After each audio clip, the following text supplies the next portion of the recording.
Stand by to launch FanStream Sports. 3, 2, 1. Let's start. Hello, sports fans. Welcome to FanStream Sports. Nothing but pure sports. This is the JP Show. JP, it is so good to hear you back on the air. Stand by. Now, here's JP.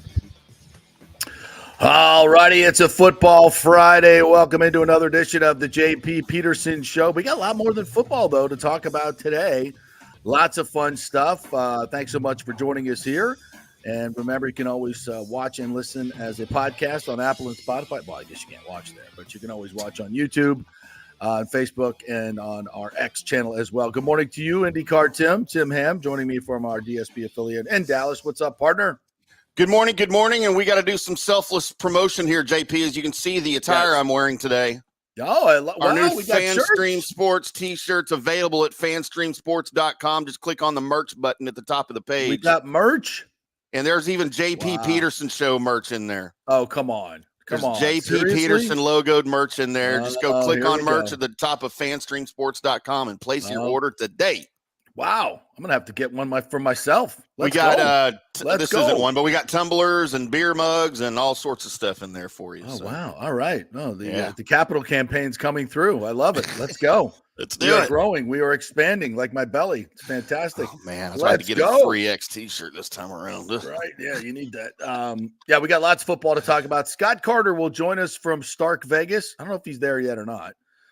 Mississippi State and UF this weekend, and what is a huge game for Billy Napier, one of the few on the schedule that it looks like they have a shot at winning. They don't get this one or next week against UCF at home. I believe Mr. Napier will get a copy of the home game, but we'll talk to Scott Carter about that. Sean Atkins is going to join us. He is the record-setting receiver at the University of South Florida. Chatted with him yesterday. And he and his mates are ready to go against Miami Saturday night under the lights. Ray J, the upper deck is open. It's going to be packed. This is a program-making game for USF. And for Miami, it's huge as well. Is their return real? They have fooling us before. They fooled us before. How are they fooling us again? I don't know. We will find out. USF's a good football team now. There's other test down the line for the University of Miami, no question about it, but this is going to be a big one for them. So we will preview that with Sean Atkins and both of our dogs making an appearance in that interview.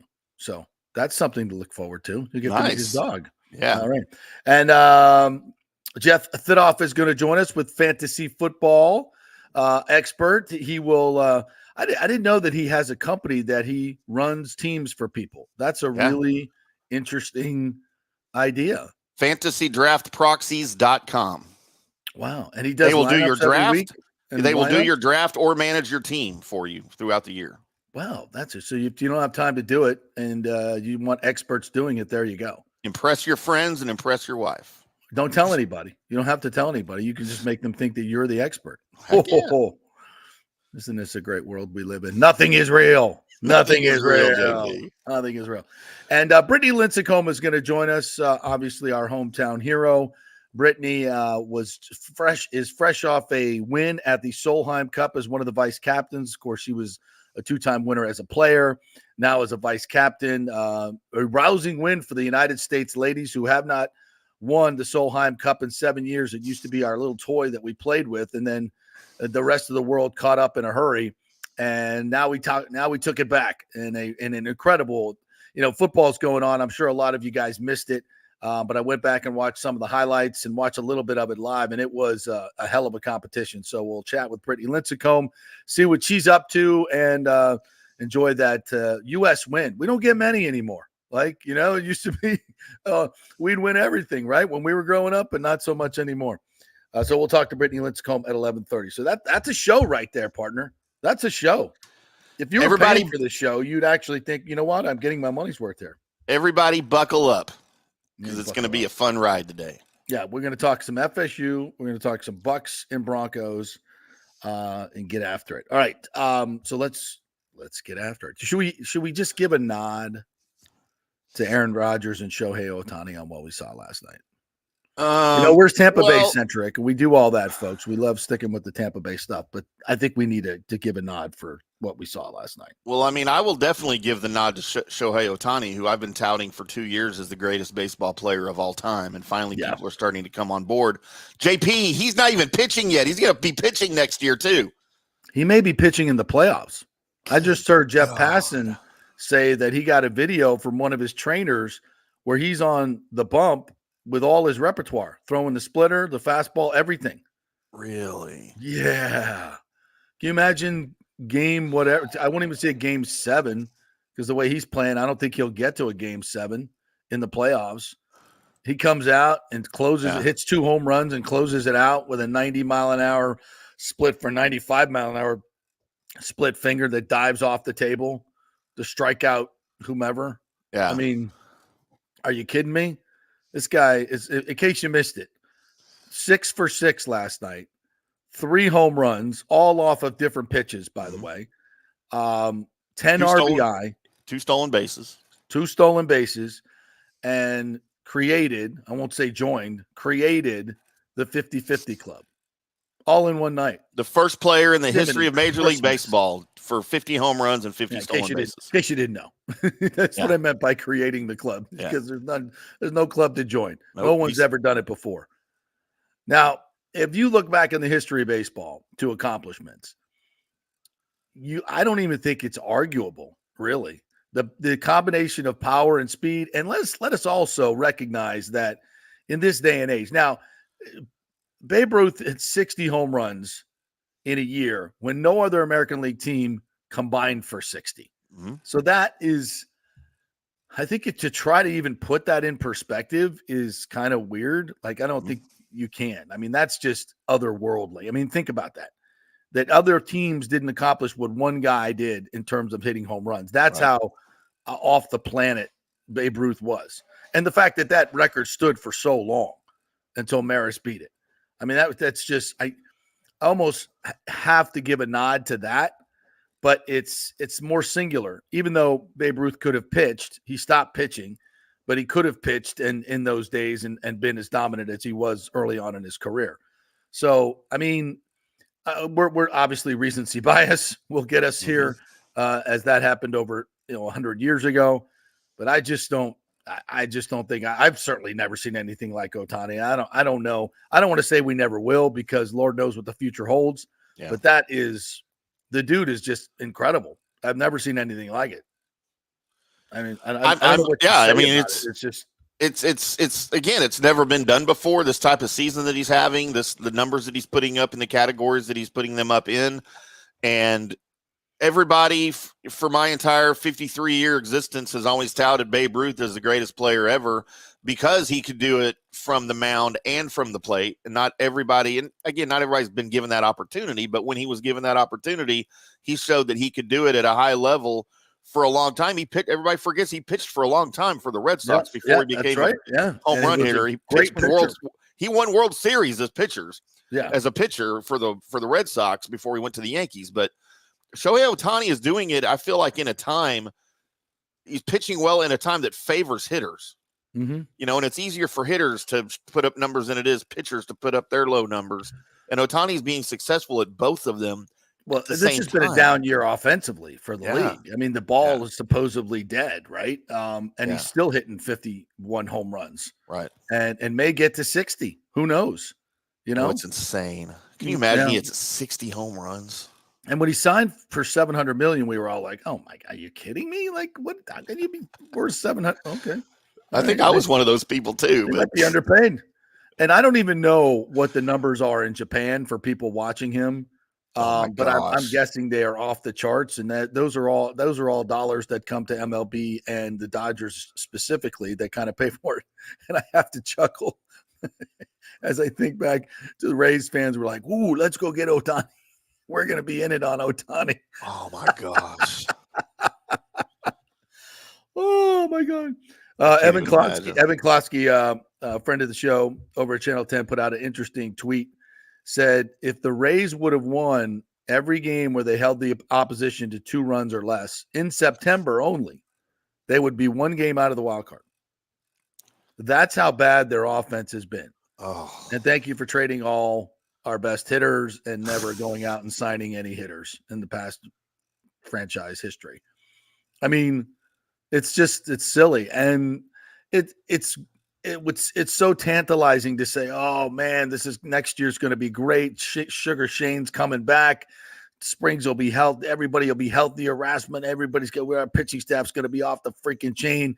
And then we're going to go spend money and get hitters.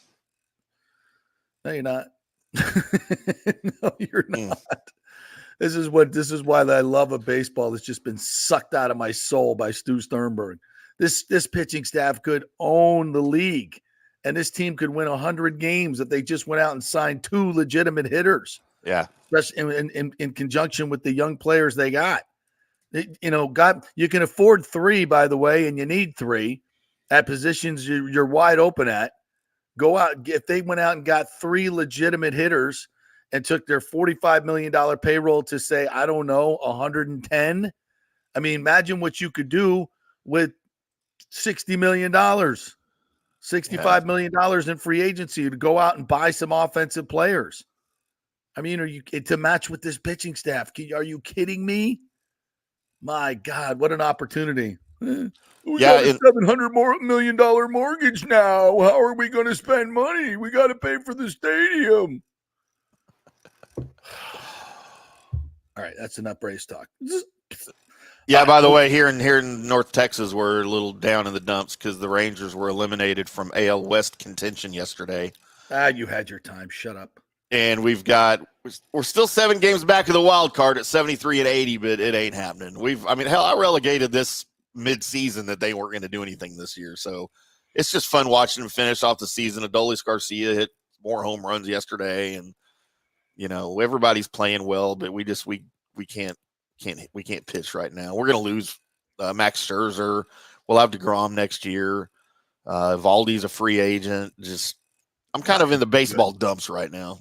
Yeah, well, and it's weird until this moment in baseball, and I know he's been having a great season. It just feels like nobody cares about baseball anymore. Is that just in my world, or is that everywhere? So I've got some friends. Other people say this as well, and I just looking on my timeline and everything.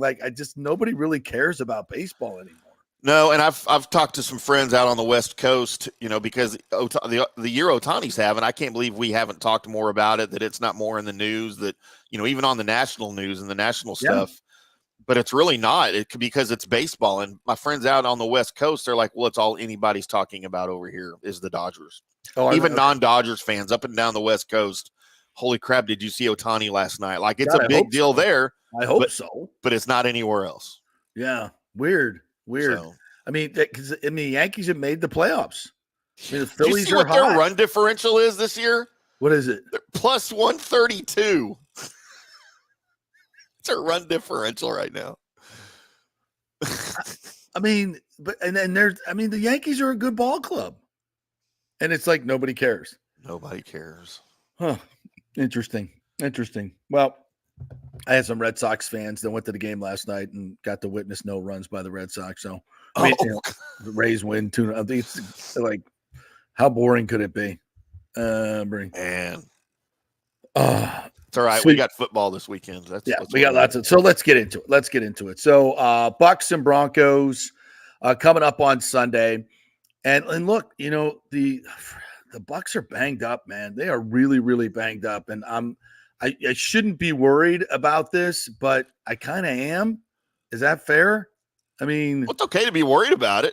I mean, they're 6.5-point favorite. I gotta pull this injury report up. Sorry, I'm doing this right in the middle of the show here. And we'll get another. Oh, I've got it. You've got guys, Jamel Dean, obviously Luke Gedeke. He practiced. Yeah, he's going to go, but Gedeke is still in concussion protocol. Yeah, he didn't practice, so he's not going to play this week. Cansey didn't practice. Cansey's not going to play, and that calf injury is really bugging me. Vita Vea. I like Vita. Well, I call him Vita.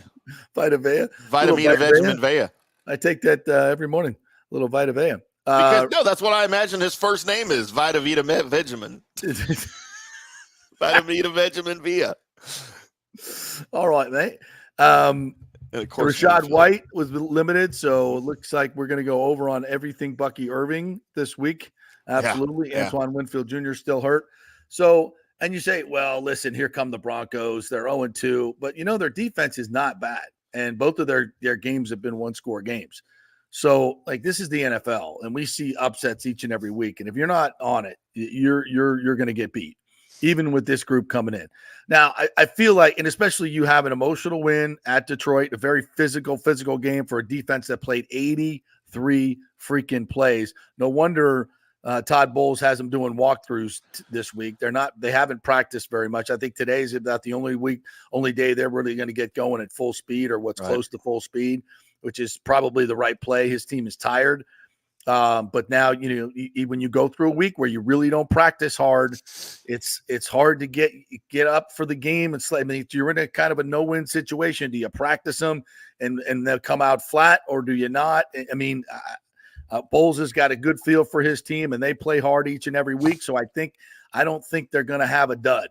I don't think they will, but it happens all the time in the NFL. So you have to be cognizant of it. And so, this is a great mental test for a young team.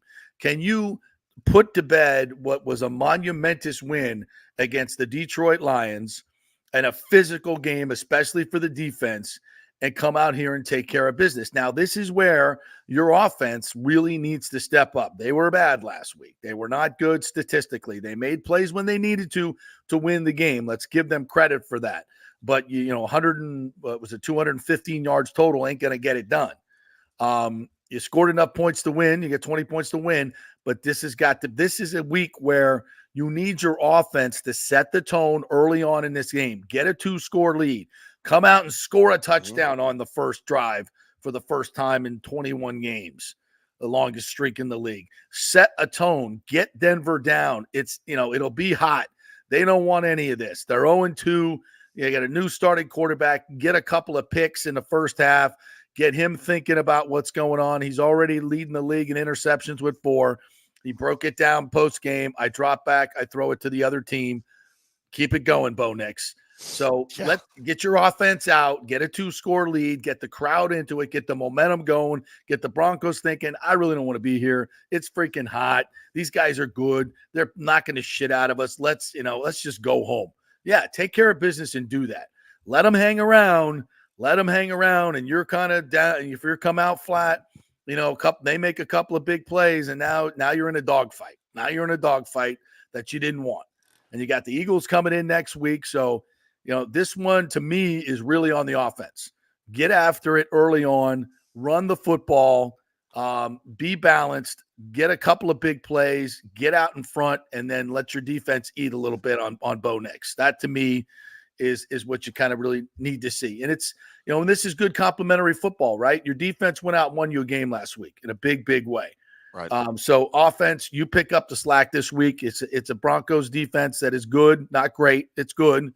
You can move the ball on them. You got, Liam Cohen. I watched his press conference from yesterday, and he's a guy that is setting up plays week to week, not just within a game, but week to week, where he knows teams are obviously. And this is what the great play callers do.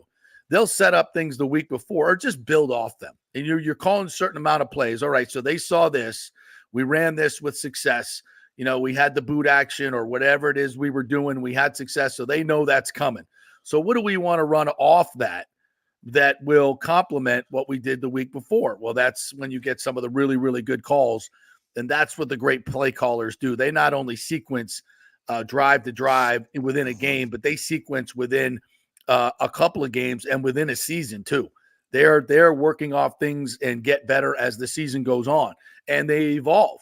You can do one thing as kind of your bread and butter early on. Teams are going to adjust to that. When you adjust to that, you leave something else open. You predict that. It's a chess game, right? You're thinking 3 moves ahead if you're a great play caller. And that's what we have in Liam Cohen, it appears. This guy knows. He's learned from Sean McVay, who has the recall of the savant, and he knows how to sequence these things within a game, within a quarter, and within a season. So that's exciting. I don't think we've had that probably since Bruce Arians. Well, and a lot of that's 30 points a game. A lot of that's because he has familiarity with his quarterback. Now, I know they weren't together very long in LA, but they became familiar with each other. They had a lot of discussions in the meetings while they were there together, and I'm sure he brought a lot of that with him to Tampa Bay. And I guarantee you Baker is in on a lot of those meetings when they're discussing their game plan and what they think will work, and they're on the same page. And it matters when an offensive coordinator and a quarterback are on the same page. Yeah, and it looks like these guys are two peas in a pie. Hey, listen, and let's give a nod to Jason Light. Mm-hmm. You know, Jason Light went out and got this guy who was in demand, and certainly consulted Baker Mayfield. Baker Mayfield, I'm sure, said, "Why don't you go get Liam Cohen? That guy's pretty damn smart." Yeah, with the Rams. And then I looked at it when they hired him. I looked at his resume. I'm like, wow. This guy is a perfect fit for Baker Mayfield. He's worked together. The offense they run is what you want to run. It's perfect for Baker because he's got mobility on the boots and different things that he can do. He can throw on the run. He can throw off platform. This is, very Matthew Stafford-esque that we have here. So, yeah, it has been a perfect fit. So this is a game. If you're a Bucs fan, you got to be nervous about every game. Don't listen. I think they're a good football team, but they have weaknesses, and especially with these injuries, you're going to have to do something about the right tackle. And now he ain't facing Aiden Hutchinson this week, so Schooley should be a little bit better, but you're still going to need to help him out. And you've got to, figure out what you're doing on defense and try to bottle up what you did last week. It's going to be tough, but those guys clearly have the ability to do it. Lean on your secondary because that's what Bowles did. He wasn't blitzing a lot. He was just letting the guys drop in coverage and go to the ball. And when you have that type of confidence in your secondary that they're not going to blow coverages like they did with Ryan Neal and Devin White and Carlton Davis III back there. They're not going to do that anymore. They're going to rally to the ball. They're going to be where they're supposed to be, and they're going to tackle. When you have a defense like that, you want to let them matriculate down the field and at 9-10 play drive and convert their 3rd and 3s. Okay, fine. Now you get to the red zone. Let's see what you got. It's a great way to play defense in this league. It's a great way. Force them to go the length of the field. Force them, you go 10 plays, chances are you're going to get a holding call and you're going to be in 2nd and 20. And now advantage defense. You should get off the field in that situation. So if you can not give up big plays, they had this big argument on Get Up this week about, Mel Kiper saying we got to outlaw 2 deep safeties. I'm like, oh, wait a minute. I understand kind of the concept that he's saying, because, you used to be able to take the middle out of the field, right? Because the safeties could come up and knock the crap out of you. And I can't do that anymore. So it's opened up the middle of the field. So now it's 2 high safeties. You can't get over the top. Football's become less scoring, less big plays. We're not going to outlaw. There's ways to beat it. You just got to be good and execute it. So look, I love the way this and now this gives Bowles kind of an extra kind of tool in the tool belt. Now I can play coverage and I don't have to blitz all the time because my secondary is so good. That's a big deal. That's a really, really big deal. And now he could do that against Bo next this week, and Bo won't have anywhere to go with the ball.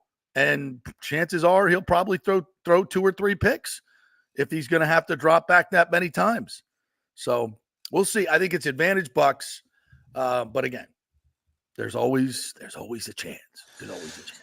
I mean, as long as Bo Nix is the quarterback of the Denver Broncos, the other team's always going to have a chance. Yeah, and I don't want to cry. I mean, it's been 2 games, right? I know. He's rookie. It's been 2 games. Let's give the kid a chance. Under Sean Payton, I feel like by the end of the season, he's probably gonna be pretty good. But we'll see. I have no idea. Here's a kid that really couldn't play that great in the SEC. He's got some skills. He's got some tools. There's no question. Went out west, dominated the Pac-12 defenses. Okay, big deal. Like so now everyone else. come into the NFL and let's see what you got. And so far, it's not been great, but we'll give him. He hasn't been Will Levis bad. No, I think he'll be better than Will Levis. Just he's bad, right? That's a bad offense right now. It's gonna take him a minute. And I was wondering this morning, who's looked worse over the first 2 weeks as rookie quarterbacks, Caleb Williams or Bo Nix? And I'm not sure which one has looked. Maybe Caleb Williams. Yeah, he just looks completely lost. Yeah, and the only difference is his defense got him a win. Right, So it's right. kind of hidden a little bit. Yeah. No, he looks completely lost. And it was an interesting moment. CJ Stroud went up to him after the game and kind of, big brothered him a little bit, like, hey man, don't take so many hits. You gotta get rid of the ball, and just giving him a little bit of advice and say, you're gonna be fine. You got all the talent in the world. And he kind of dismissed him a little bit. Yeah. There's, people may cry. I didn't think it was a big deal, quite frankly. I mean, nobody wants to get big brothered and little brothered after you just lost the game, So on national TV, on national TV. So cameras on you, yeah. So listen, I mean, and I thought what CJ Stroud said was spot on.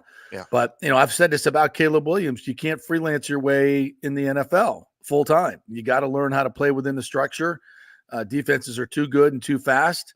Baker said that the other day. Is the thing that he learned quickest in the NFL was these big guys can run, and you can't scramble and make plays the way you did in college. It just doesn't work that way. So we'll see. It'll take time for all these quarterbacks. It's very rare that you come in and just take over the league like CJ Stroud did last year. It's rarefied air. He's a special kid, no question about it. And he had a great team around him. He had a really, really good team around him. So we'll give these rookie quarterbacks a little bit more chance. We're going to talk Florida Gators with Scott Carter here in just a little bit.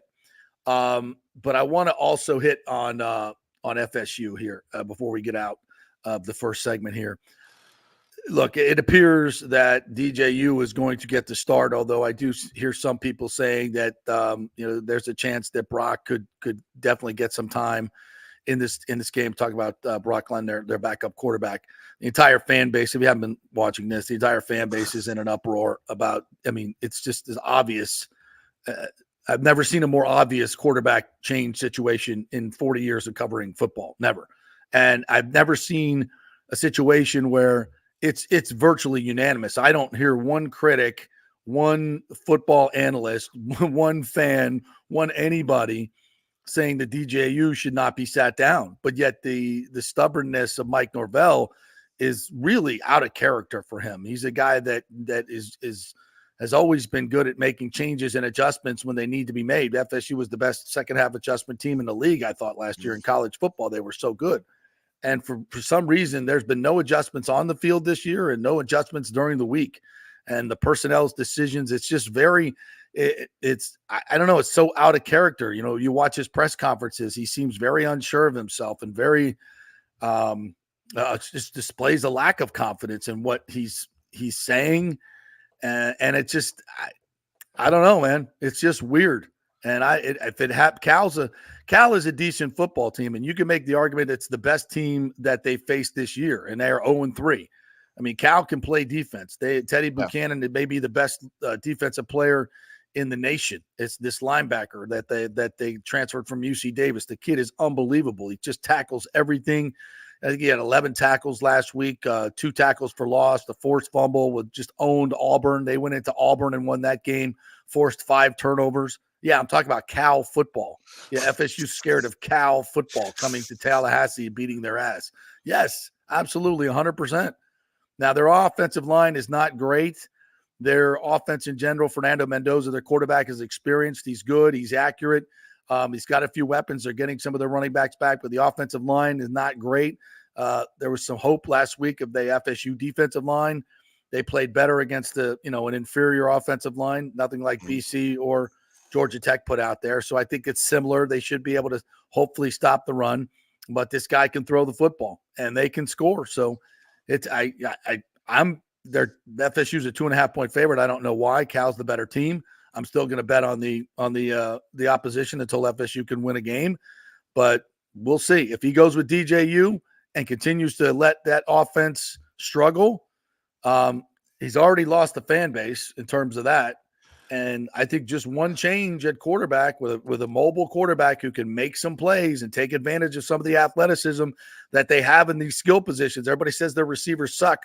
Well, their quarterback sucks. How do we know the receivers suck? Yes, they've dropped a few balls, but if I was them, I'd be as disinterested too. Everybody's got to play better, but I think just change a quarterback is imperative, but it doesn't look like it's coming. So halftime comes around, it's 14-3 Cal, and DJ's got 2 picks. Yeah. And I know you're already baffled by Norvell's indecision to change quarterbacks. Is there any chance at halftime he makes a switch if something like that's going down? He has to. It would be even more baffling, right? Like there's something going on here. Yeah. I mean, at that point, I'm like, okay, there must be some no benching clause in his contract that escalates him to $3 million if he gets benched or something. At that point, I got to say, there's some type of blackmail going on. That just makes no sense. By the way, that's what that clause would be in somebody's NIL contract. That would be blackmail. If you bench me, I get $3 million. That is extortion right there. And I just made that up out of. I know. I mean, I never heard of anything like that. But we're in a situation now that I don't know. Everything's new. If you're that desperate to sign a bridge quarterback, would you put that in there? Hey, unless he gets injured, he's going to start.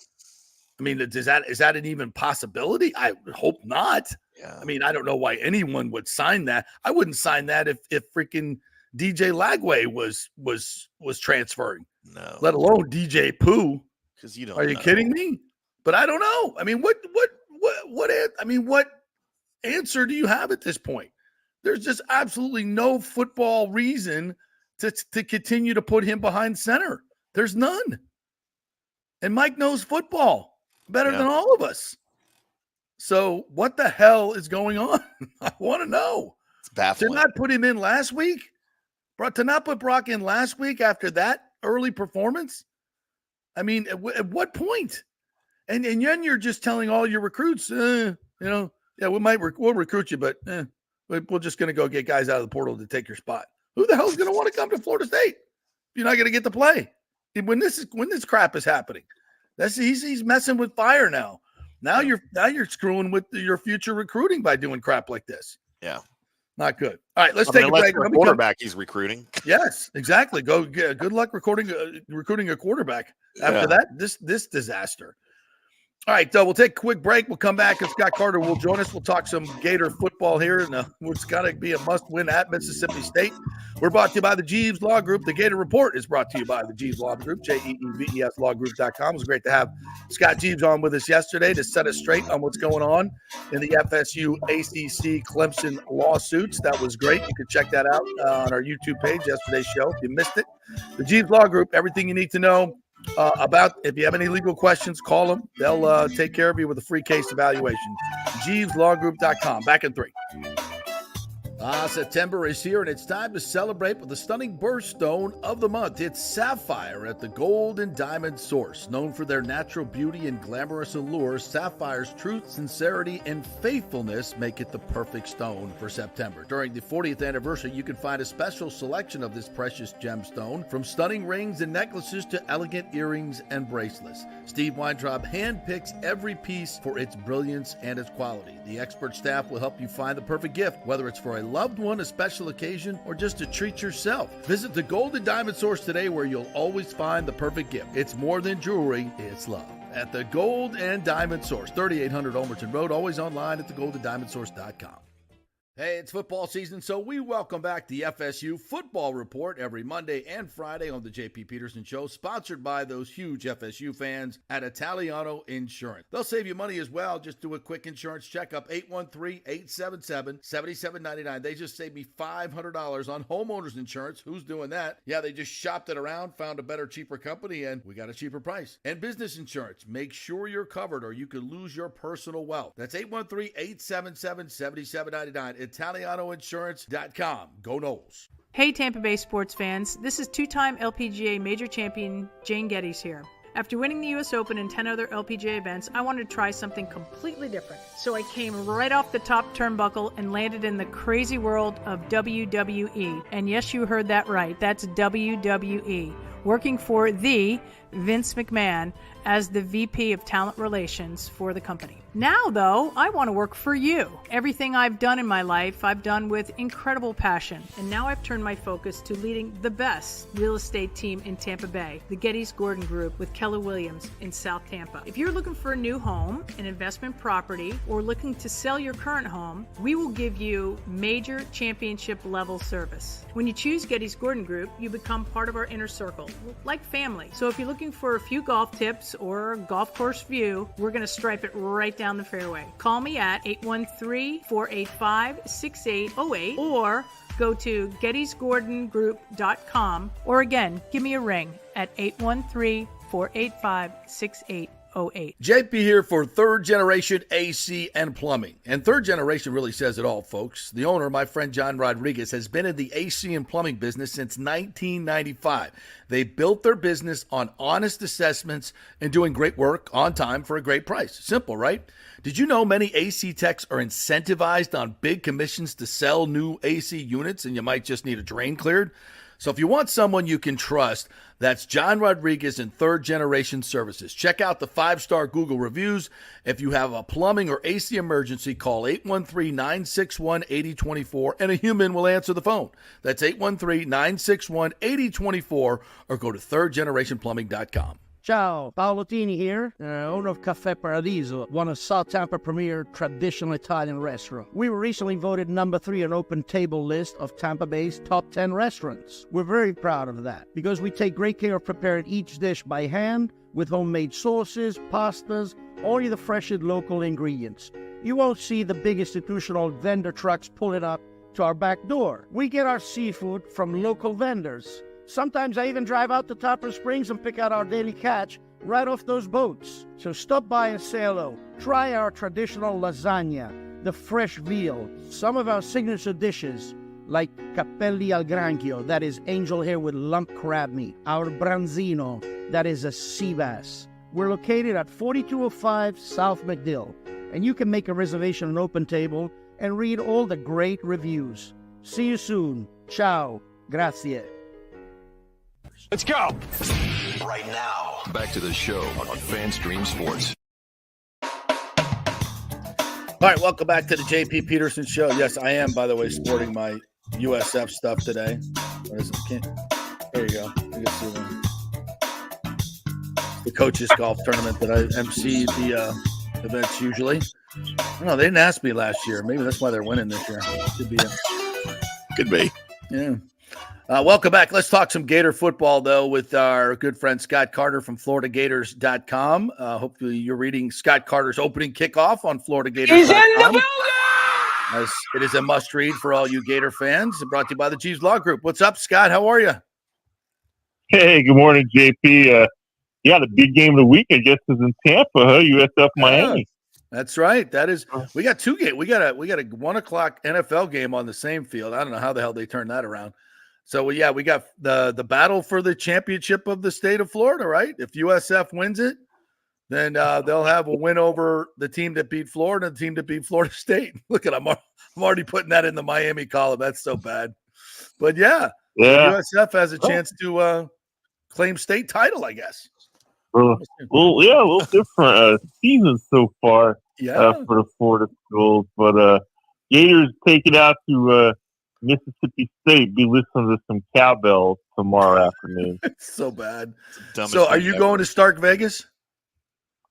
Yeah, so leaving later this afternoon and 11 a.m. kickoff out there, guys. That's an early one, man. Yeah. So good thing about it is be back home hopefully by the time it gets dark. So there's a bright side to it. Yeah, maybe you'll get home to watch the USF game against Miami and FSU Cal, both in the 7:00 window. So we get to start early with the Gators, which is good. I like when our teams are spaced out during the week so I can watch each and every game in full. So we'll be watching this one. No Eugene Wilson, no Trey Wilson for the Gators this week. As you pointed out in your column, a bright spot for this Gator football team is they're averaging 280 yards a game passing, which is good. And they'll keep with the dual quarterback system, correct? Yep, still going with Graham Mertz and DJ Lagway. Billy Napier said this week it might be a little more open-ended. He he kind of switched back and forth with Mertz taking the odd number and the DJ getting the even number of possessions against Texas A&M last week. So there was a little bit of rhythm. I think maybe they lost in the second half when Mertz. They took Mertz out and put Lagway back in when they had a little bit of momentum, and then it just died. So I think he'll play it by ear a little bit more there instead of just going back and forth with the rotation. If one guy gets hot, maybe stick with him. But the way the Gators are going right now, JP, they could use both of them getting hot. I mean, they need to go out there and just play a good game. And it's a matchup between two teams that are really struggling. It's one of these games. I don't know if it's going to be ugly. I don't know if it's going to be a shootout, but it's going to be a game that's probably going to be entertaining. That's how often these games turn out between teams like these. Scott, last time I checked, the Mississippi State secondary was pretty thin. I think Wright and Brumfeld are still questionable. I think they moved a safety to play cornerback last week versus Toledo. If there's any chance at all against putting up some big numbers, whoever's playing quarterback for Florida, they've got to take advantage of the secondary for Mississippi State, correct? Yeah, I think that's going to be a key for Florida. I mean, they'll still want to run the ball, obviously, but it hasn't worked with their offensive line. And I think the one thing that the Gators can kind of rely on is Graham Mertz being a veteran. He's seen everything. So if he can find some rhythm, that will be big. But without Eugene Wilson, Trey Wilson, I mean, some of the other guys are going to have to step up. Elijah Badger has done that. Tim DK has done that. But they need another receiver or two because when you're missing Wilson, you know that you're without your top playmaker, and that's always going to be a negative factor for you. Yeah, that's an interesting matchup right there. And let's dive down a little bit more on that quarterback situation because I kind of like what you said there. And as an outsider, I would love to see FSU use a quarterback rotation, but then and the rotation would be sit DJ down. But this situation, at least I think Florida fans can say they're seeing a glimpse of the future. You mentioned the young receivers. DJ's getting playing time. At least that gives the fan base something to look forward to. I know you want to win games, and Graham might give you the best chance on the road to do that this week, and Billy obviously has to do that. So this is kind of a weird balancing act, but at least I think it gives the fans a little bit of hope, right? Yeah, I mean, anytime you got a player of DJ Lagway's potential, he gets fans excited. We saw what he did against Stanford. Went out there, put up a career game, 456 yards, and that's really been the bright spot of Florida's season so far. Yeah. You knew the matchup last week was going to be more difficult against Texas A&M, and it's hard, JP, when you do the rotating quarterback. Like I said, the only real momentum they got was on a scoring drive early in the second half that Mertz led. I think it made the score 20-7. I think you go back to Lagway, it kind of stalled, and next thing you know, A&M scored again, and it's really out of reach. But it's a tough situation. Like you said, Billy Napier needs wins. I mean, this game is important for a lot of reasons. But if there is a positive, getting Lagway experience, getting some of the younger players experience, because these guys are the future, and they're getting probably a deeper look at them than maybe we expected this early in the season.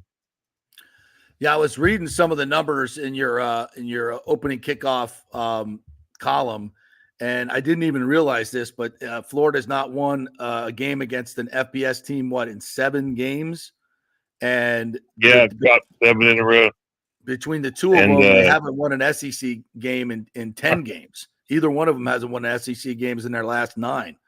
That's a lot. Gators have lost 5 SEC games in a row. Mississippi State's lost 4.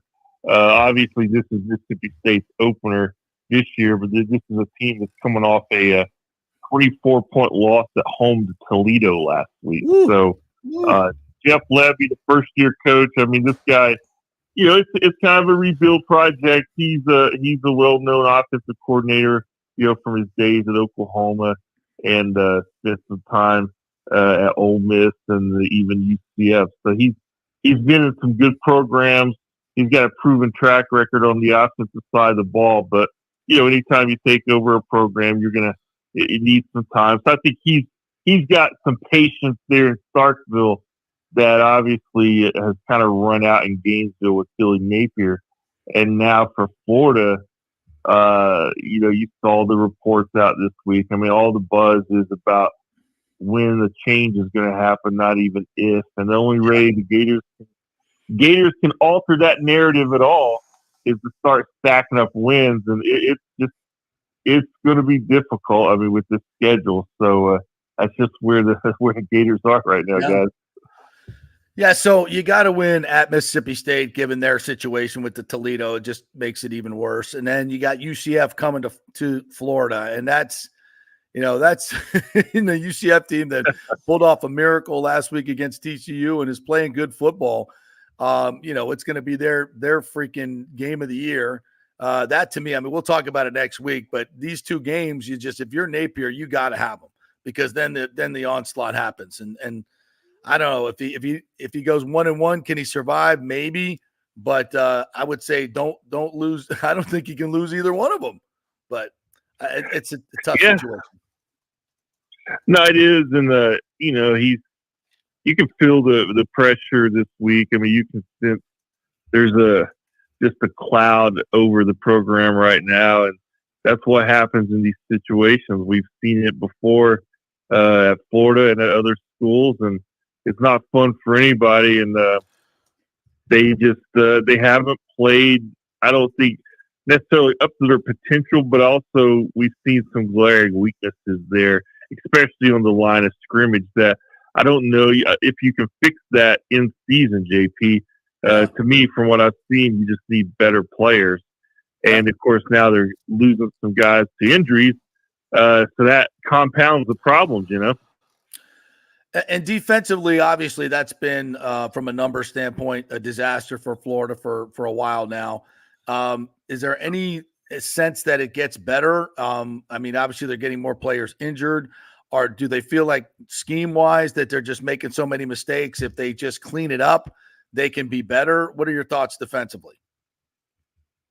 Well, they addressed some of that this week, just, what you hear in these situations, turning up the urgency level, maybe simplifying some things. But, yes, this is the third coordinator in 3 years on the defensive side.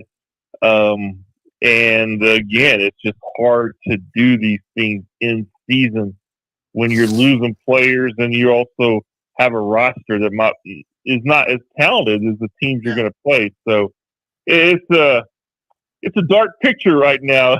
It's about the only way you can paint it. But, if they could turn it around and shock us, I mean, that would be an unbelievable story. It's just not a lot of people are expecting it. I think what you hit it on the head. I mean, they've got to win tomorrow.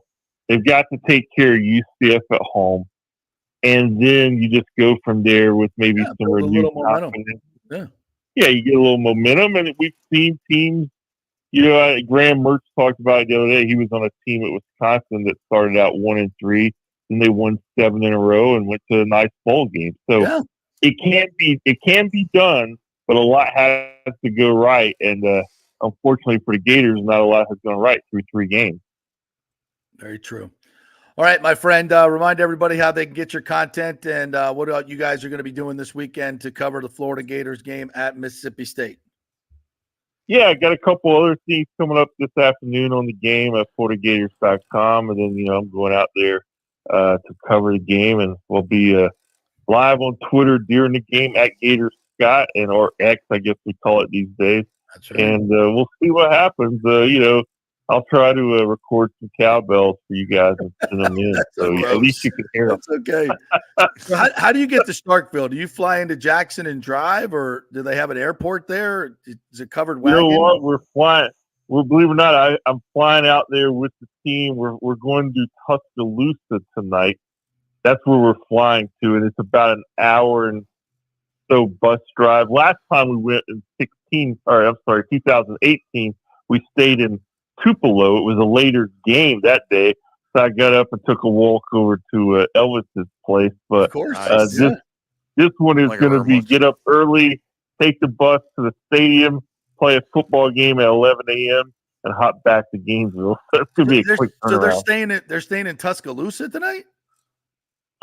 Yeah, it's. I think there's some other stuff going on there. Starkville, as you guys probably know, I mean, it's got to be the smallest outpost in the SEC. Yeah, without question. So, yeah, so there's a lot of teams. I know, like I said, this will only be my second time out there with the Gators, and the other time we stayed in Tupelo. So I don't think it's anything unusual for schools with, all these players and people traveling to stay, in Tuscaloosa or Tupelo or somewhere else.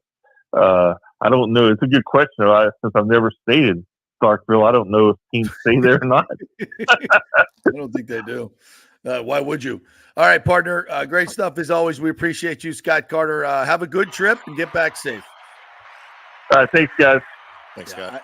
My first full-time TV job was in Jackson, Mississippi.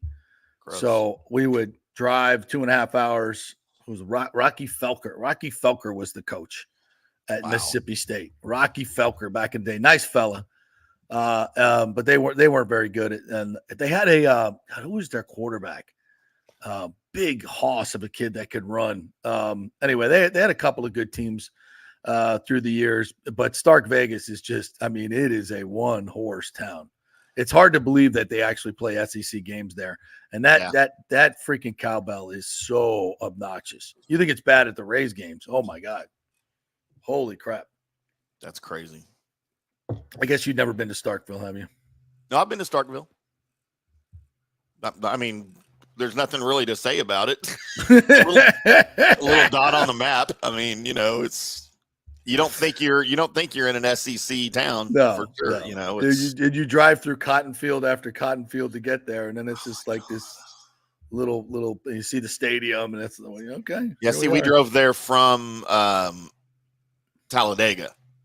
We were at Talladega, and I had a buddy that was from there, wanted to make the freaking drive before the race. So on Saturday before the race, we drove down to freaking Starkville, and we were there 15 minutes. And I'm like, why are we is that it? Are we going to see the rest of the town? Like, what? We drove by the stadium and everything. I'm like, that's it. Now what do we do? Ugly campus. It's terrible. We get out and throw the Frisbee or play hacky sack, or what are we doing? Do you think like when they do all this realignment in the P5, like it's going to be hard to bring Mississippi State along and Vanderbilt?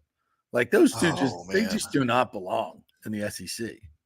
At least Vanderbilt's in a bigger town. Yeah, it's in a great town. Everybody wants to visit Vanderbilt. Everyone wants to just go to Nashville. But Stark Vegas, there's nothing good about that. Yeah. You'd think they would have fixed that somehow in the last 20 years, but like I don't know. Nobody wants to go there. Nobody wants to live there. At least like Oxford, has the Grove, where Ole Miss is. It's beautiful. Oxford is nice, yeah. Yeah. And they've actually played some decent football. But Mississippi State, wow, it's bad. Bad. All right, we'll take a break, and then we come back. I'm going to hit some of the comments. Sean Atkins, wide receiver for your USF. For USF. Yeah, we don't want to do that. Playing Miami this weekend. Had a great interview with him yesterday. I think you'll really enjoy this. We'll play that at the top of the hour. So much more coming your way. Brought to you by Bay Area Modern Medical Center, BAMMC.com. We had Chris Lugo on the show yesterday. We had a great conversation about the carnivore diet. And I think I'm doing it. Timmy. I need to hear about this. All meat, baby. All meat all the time. I'm already doing that. Yeah. So, but you got to go all meat. None of this stuff. So Bay Area Modern Medical Center, they think differently, folks, and they are having great success with different diets, testosterone replacement, hormone replacement for men and women. They think differently. It's medicine 3.0. That's the way he put it yesterday. Very well done. BAMMC.com. Get your you can go right there and get your appointments right there online. Back at 3.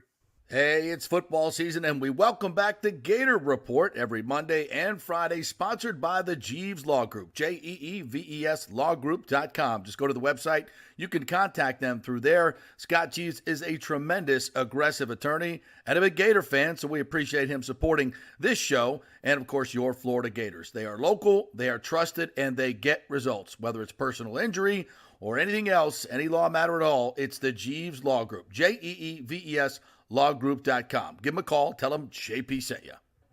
All right, this is for all you guys who don't want to go to the gym and do 5,000 crunches. At Bay Area Modern Medical Center, you can get on the new True Body machine where you can reduce fat and tone up your muscle. It's like doing 54,000 crunches in just 15 minutes.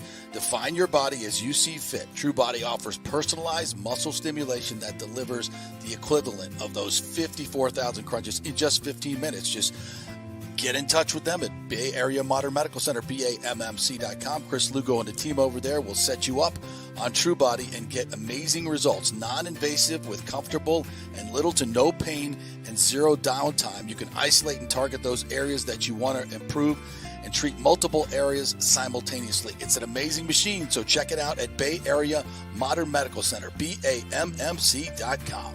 JP here to ask the question, are you planning an event, meeting, or conference? If so, you'll want to call the designers and production professionals at Extravaganza Productions Incorporated. With over 35 years of experience in the events industry, designing and producing every type of small to large event, they can provide a huge resource for design ideas, audio, visual, sound, lighting, decor, and entertainment to turn your event into an incredible experience for the entire audience. Folks, I've worked up close and personal with this group at many national events and Tampa events, and they have unique capabilities that help you save time and money in the planning and execution of your next event. Don't delay. Call these pros today at 813-621-4700 or check out their website at extravaganzaproductions.com. Tell them JP sent you, and they'll provide a free initial consultation for your event. Extravaganza Productions, the best in the business.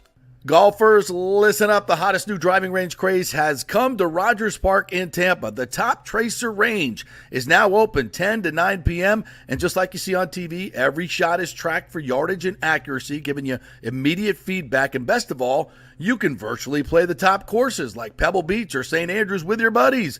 Plus, great food and drink options available in the well-appointed hitting bays. Very comfortable out there. Reservations highly recommended, starting at $25 per hour, including balls. Reserve at RogersParkGolf.net. That's RogersParkGolf.net. See you there. Let's go. Right now, back to the show on FanStream Sports. All right, welcome back to the JP Peterson Show, brought to you by the Gold and Diamond Source. For all you dudes, don't forget, Gold Diamond Source is for you as well. If you're looking to buy a nice watch, they got a really great selection of watches. All the different brands are right there for you, used and new. You can buy a necklace. I got some jewelry on. You can buy a ring, like some tie clips, cufflinks, whatever you want. They've got a great selection there and a great staff that will keep you in budget. Of course, if you're looking for that engagement ring, it is obviously the Gold and Diamond Source, a trusted source for over 40 years and great folks in the community. Big shout out to Julie and Steve Weintraub for all the support of this show and all they do for the local community as well. You got to keep it local. It's the Gold and Diamond Source. All right, partner, you want to do a little comments here? We got great comments here in the chat section here today. Always want to say hello to those folks. Let's do it. Yeah, all right. Good morning to you, Rick. One thing is for sure, you can bet on Ohtani. Oh, did you make some money last night? Stu meant that he would have bought the brand of cleats Ohtani wears. Then he remembered who he was. Oh, that's right. He was in on it. Yeah. He was in on it. JP, was Stu in on Ohtani? Remember those articles? People on Twitter like, oh, we're going to trade for Ohtani. He's out there to free. I'm like, what are you talking about? Okay, but in all fairness, there were 29 other teams that didn't sign Ohtani. So, I mean. I know, but we keep putting out, whoever it is in the organization keeps putting out these things, these stories. Oh, we were in on Freddie Freeman. We wanted to get Freddie Freeman. Like, no, you weren't. Right. When you're offering 30% less than the market rate, that doesn't mean you're in on a player. It means you're just trying to fool the fan base into thinking that you want to spend money on players when you never do. And unfortunately, some of the people in the fan base and actually give legitimacy to this stuff. You know, it's the same thing with Aaron Judge. Oh, we were in on Aaron Judge. Let's ask Aaron Judge about this. JP, we tried to sign him. He just wouldn't take half of what he's worth. That's not our fault. But we were in on him. We were trying, fans. We tried. If more of you would come to the ballpark, then we could pay him. Oh, no, that's not how it works. It's not how it works. Golly. But then, it's y'all's fault. Y'all aren't showing up at games. It's all y'all's fault. I'm doing the best I can with what I got here. Come on. And that's a narrative that people believe. And when you keep reading about it, right? It's not challenged. They can't write it if it's not true.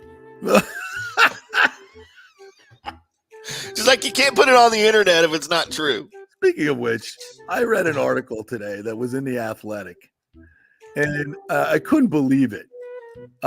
It was about the latest iterations of the lawsuits and what's going on moving forward. And it was written as an article, not an op-ed piece, as far as I can tell. But it read like an op-ed piece. And I'm reading this, and I'm like, my God, who wrote this? It sounds like a student wrote this. Like, this doesn't even like, this is like an absolute rudimentary understanding of what's going on. Like, you just, like a fan wrote it.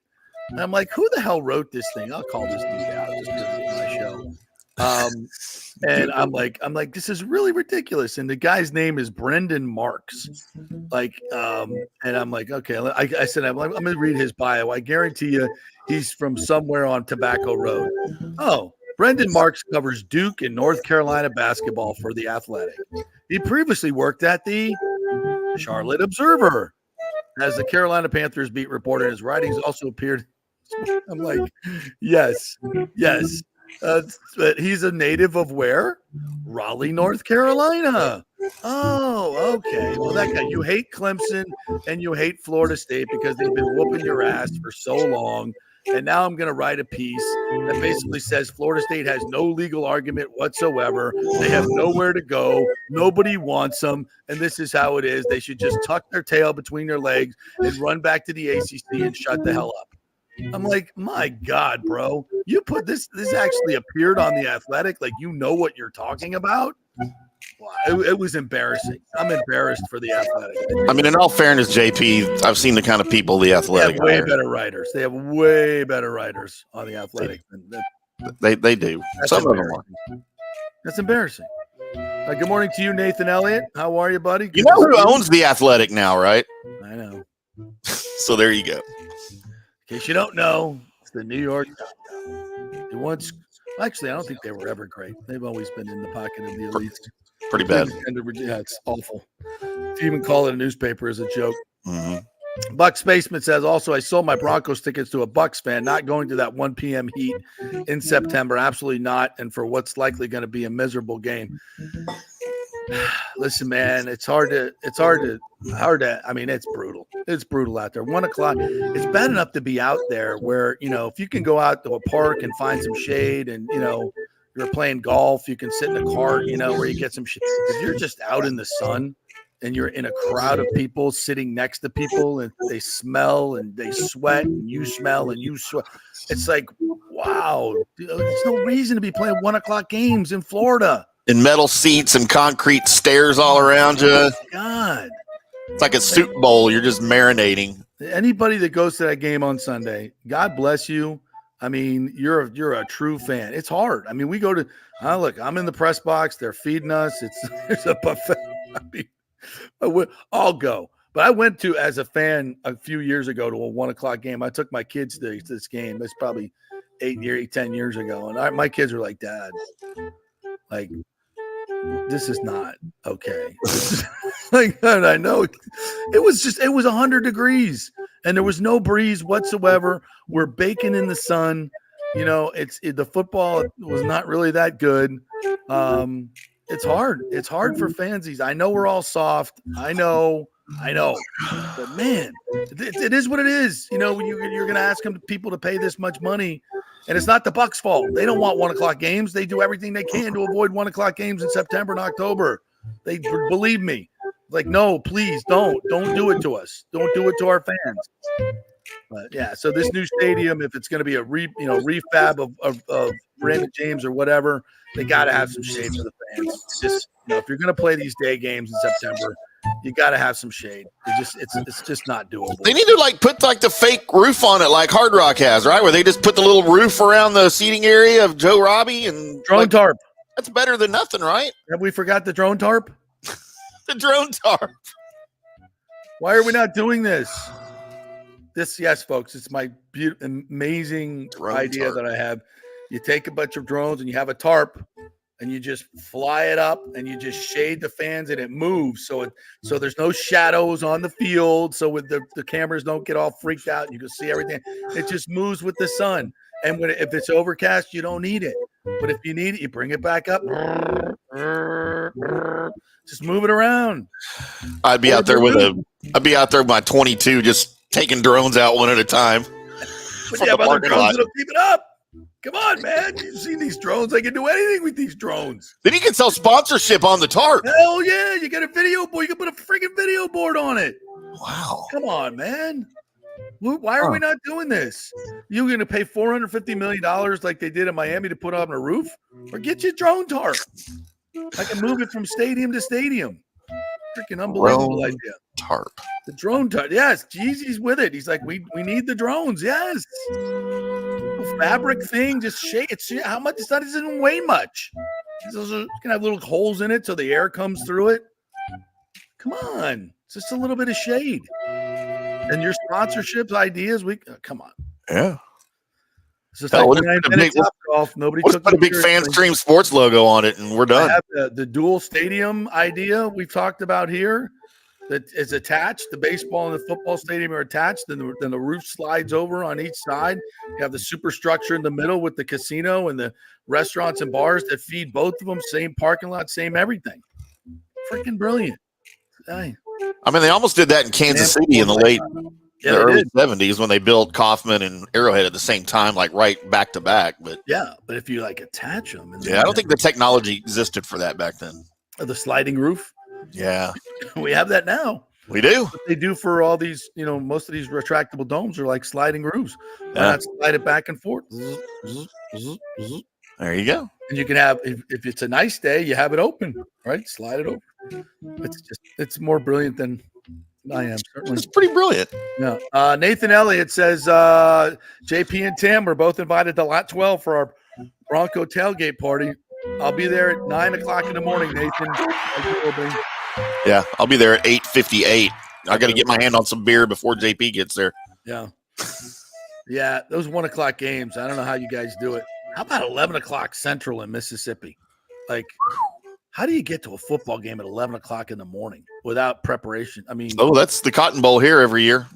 Yeah. Or not the Cotton Bowl. I'm sorry, the Texas OU game at the Cotton Bowl every year. It kicks off at 11:00 local time. And there are guys at 7 a.m. in the parking lot drinking beer. God bless you. All right, we're going to take a quick break. Actually, we can't take a quick break. We got to get Sean Atkins in here because we got Jeff Thidoff coming up at 11:15, correct? Yep. All right, so did this interview yesterday with Sean Atkins, wide receiver for your USF Bulls. Great young man. You get to meet his dog in there as well. Going to set all the career records, set all the season records last year. And I think he could have a really sneaky big game against Miami coming up here on Saturday night. So let's listen in on our chat with Sean Atkins, USF receiver. He's soon to be career leader in just about every receiving category. Sean Atkins, a wide receiver for the South Florida Bulls. Sean, thanks for coming on doing this with us, and congratulations on a great career, setting all the records last year for the single season. Miami coming up this week. This must be an exciting time for you and your teammates on campus there. What's it like? Absolutely. Everybody's excited to, go get the next one. Feel like we left a lot of money out on the field last week, especially with the offense. But really just excited to play in the environment, finally get to play in front of a packed Ray J crowd. That's going to be electric. Yeah, you had, 5 catches against USM last week in a big win, 4 at Alabama. What was that Alabama experience like? You're playing against future NFL secondary corners like you'll see this week. What was that experience like? Yeah, just the environment. The experience was insane. You dream about playing there as a kid and kind of just being able to be in the moment and taking it all in. It was just kind of special. I feel like, we went out there and played hard, but obviously we didn't get the result we wanted. So this week, hopefully we can go knock down another top 10 team. So, what do you think this atmosphere is going to be like? I mean, probably going to be a full stadium. The upper deck's open. 15,000 students have taken tickets, the most in USF history. Have people been talking to you on campus this week about this one? The students coming up to you? Yeah, everybody just seems excited. Finally, feels like Ray J's, wanting to be the place to be. It's finally exciting to kind of have a team where people are excited to go watch. People are finally wanting to come to the games and really support us in a unique way, and just the support is always felt. The love's always there. Tampa's just such a great community with a lot of great fans. So it's going to be a really good environment, I think. Yeah, you've played in some big games, but I think this will be the biggest at Raymond James, right, in terms of the crowd and everything? I think so, for sure. Yeah. So tell me a little bit about this offense this year. Obviously, you're still the leading receiver. Byram's having a great year. But you said that maybe you've left a little bit out on the field. Tell me about that, what you guys are feeling. Yeah, I feel like we're just in the right spots, but we're just not executing on the plays that we need to make. And whether that be whatever the case is, but we just got to go out and execute. Byram's putting the ball out there for us. It's our job to go get it. So I think that just the more reps we get and more game reps, I just think that it's going to continue to go. And it just takes that one game to kind of get the confidence going, right, and everything will just roll from there. So as Miami comes in here ranked 8th, we saw what they did against Florida. They got a great offense. Their defense has been pretty damn good too. They've only given up 26 points this whole year. What are you seeing on film? What does that Miami secondary look like? Yeah, I mean, they're solid. Obviously, they're going to be a great team. They're going to be well coached. It's just our job to go execute. Our game's really based on tempo. So just going out there and being controlled in all the chaos, and just going out and executing. Like, it doesn't, at the end of the day, it doesn't matter what they do. It's just kind of on us to go out and execute our plays and put points on the board. Sean Atkins joining us here, wide receiver for South Florida. Big game against Miami this week. So you've heard it all your life, Sean. You're 5'9", 180. You're not the prototypical receiver, but the numbers speak for themselves. How are you able to do it in this environment, even against the best competition like Alabama? You get out there and get open and get your catches. What's your secret? Honestly, just believing in myself. I feel like whenever I line up, the dude in front of me can't guard me. I just feel like I kind of play with that confidence, and I kind of understand my abilities and, what my weaknesses are, but really just exploiting my strengths and just doing everything that I can to, get open for Byram and, just being on the right timing. Honestly, I think that's for me, I think it's all about timing. You get any trash talk from the other players? They ever talk crap to you? What do they say? Definitely. Yeah. Just everything you could think of, honestly. Go ahead, say it. Go ahead. Just short, just short kid, whatever. Go on, short white boy, you ain't beating me today, right? That's exactly. Literally. Does that fire you up? Absolutely. You just want to just go dominate after that. Yeah. Yeah. Who are some of your idols in the game? Who do you look up to? Pattern your game after? Well, one person that I really feel like I modeled my game after was Julian Edelman. I love watching him, but I'm a huge fan of Devontae Adams, Keenan Allen, Stephon Diggs, those guys, because they're just technicians, they're route runners. They do everything that they can to, just put them in a position to win. You talk about route running. It's kind of a lost art, and there's a lot that goes into it. Do you study it? Do you study certain players? Do you study your opponent in terms of what moves they might be susceptible to? How do you go about it? Yeah, I love watching just people run routes and then seeing if I can replicate that, just going out. Because once I see a route one time, I feel like I got a good feel for it. And then I kind of just go out there and try to picture it and then go ahead and just run it. Now, when you go up against better competition like this, because at the next level, they're going to be looking at tape from the Miami game, from the Alabama game, to see how you fare against NFL corners. Does that get you a little jacked up? Absolutely. Whenever you get to go play the best of the best, or whatever the case may be, it kind of, I feel like it just obviously feels different than whenever you're going to play a subpar team. Just because you get to showcase what you have, and people are actually tuned in and watching. Is that a dog bark I heard? Yeah, that was my dog. Show me. Who you got? I'm going to put him on camera. Come here. I got one too, barking here too. Oh, who's that? This is Rain. Rain? Yeah. What's up, Rain? What is he, a black lab? Yeah, black and lab with Weimaraner. Tally, come here. See if you can see her. See, we'll compare dogs. There she is. There she is. She's chilling. Oh yeah, that's where she hangs out all the time when she's watching the show. She'll get up and rearrange, and then when somebody comes to the door, she's barking just like that too. Right. All right. So this atmosphere is going to be crazy. 60,000, how do you calm that down in your mind? How do your teammates go about that to stay focused and not get too jacked up? Honestly, for me, I know that just whenever it's that environment, I kind of just take a deep breath, take it all in, because that's what you want. Honestly, Right. That's the environment you want to play in, and I just feel like in those moments, that's when I play my best football. Whatever the case may be, whether it's just hyper focused. But the team kind of goes in calm, cool, collected. That's what Coach Golish preaches for us. Yeah. And just kind of going out and playing our game. Don't get caught up in the moment.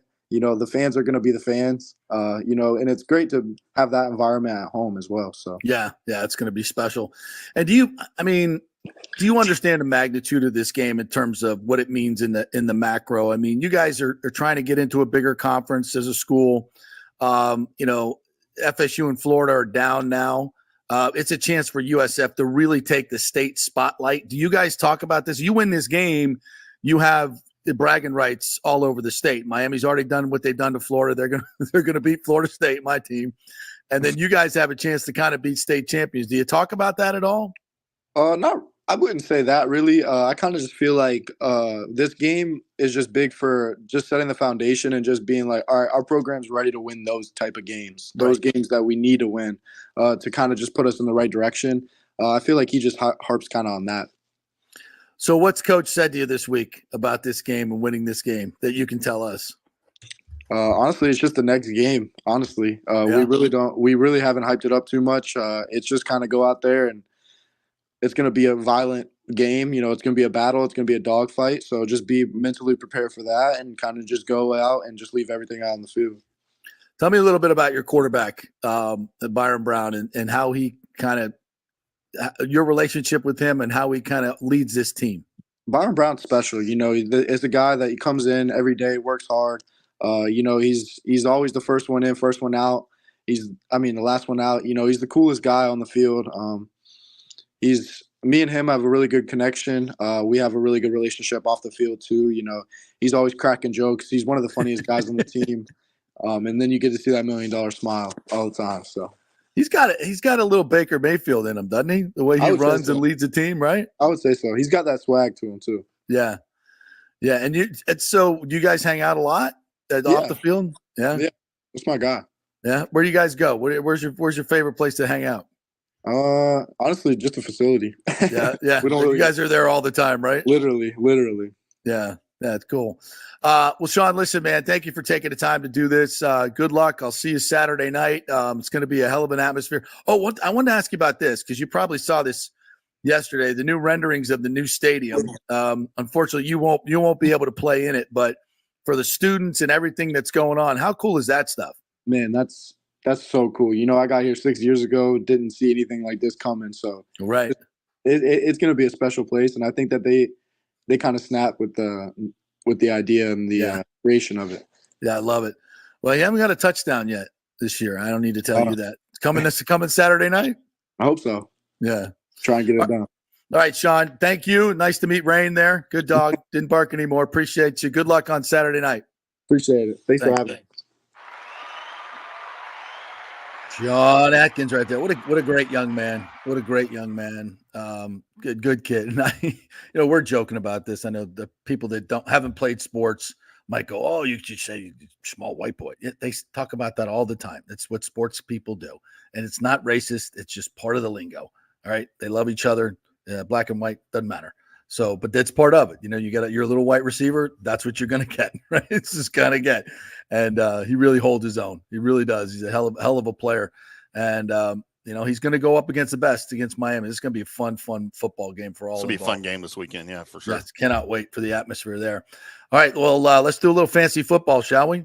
Our man, Jeff Thidoff. Tito, what's up, my friend? You want to talk a little fantasy football here today, my friend?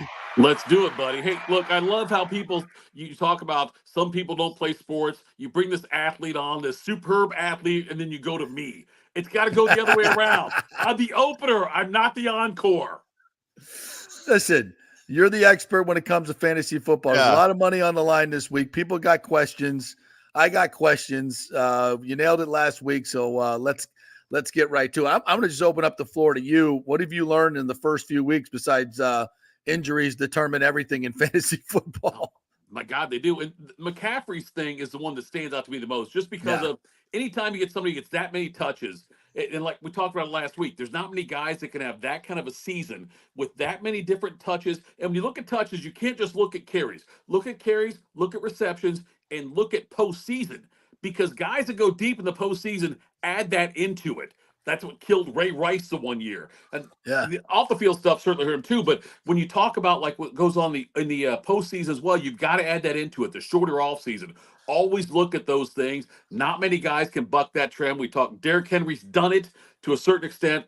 Emmett used to do it. Walter Payton used to do it. But most guys, though, once they hit that threshold, when you look at how many carries they have and look at how far they go, add all of it together, and that's going to tell you if someone's likely to get hurt. McCaffrey, I never wanted the number one pick this year because I did not want to take McCaffrey. I wanted the other guys. I wanted. Well, you don't have to take him if you're got the number one pick. You don't have to. You don't have to. It's hard but if you don't, you look like an idiot.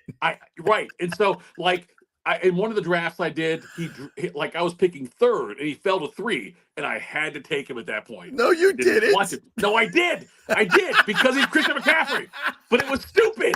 It's one of those things where I know I don't have to take him, but I do. This is where peer pressure comes in, right? Yes. Because you didn't want everybody on your going, oh my God, he passed on McCaffrey. What an idiot. McCaffrey. How smart would I look now, though, right? Exactly. Who the hell is coming back? You got to you have all these convictions. You got to have the nuts to pull the trigger or not pull the trigger. Hey, but I'm with you, bro. It's like you can't. You're on the conference call and it's like, all right, you're up, and McCaffrey's on the board. You're like, hey, Saquon Barkley. I'm on marriage number 2. I do not have nuts. We all know that. Okay. But yes, I did not want the number one pick. Did you lose him in the divorce or was it during the marriage? I went Mike Lowell. I lost one in the divorce, then one in the second one. No offense, Mike Lowell, or anybody's got one nut. No offense. Oh my God, John Kruk. Whatever. We listen. We offend people here. Let's get over it, all of you.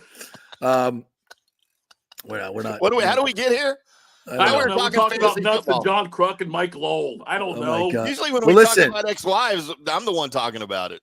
All right, so this week, we'll just talk about my team because I'm playing John Smoltz in our fantasy football league this week. And he's beaten me the last 2 times. Last year, it was basically for the de facto championship, and I think he had 75 points by his kicker, and that's how he beat me. Of course he did, yes. Yeah, of course. The Commander's kicker, right? Right, yeah. Yeah, exactly. 7 field goals, whatever it was, yes. I 2 of them were like 60 yards. Yes. I'm like, what do we do? I lost that day, by 2 points. It's crazy. Right. But so I owe his ass.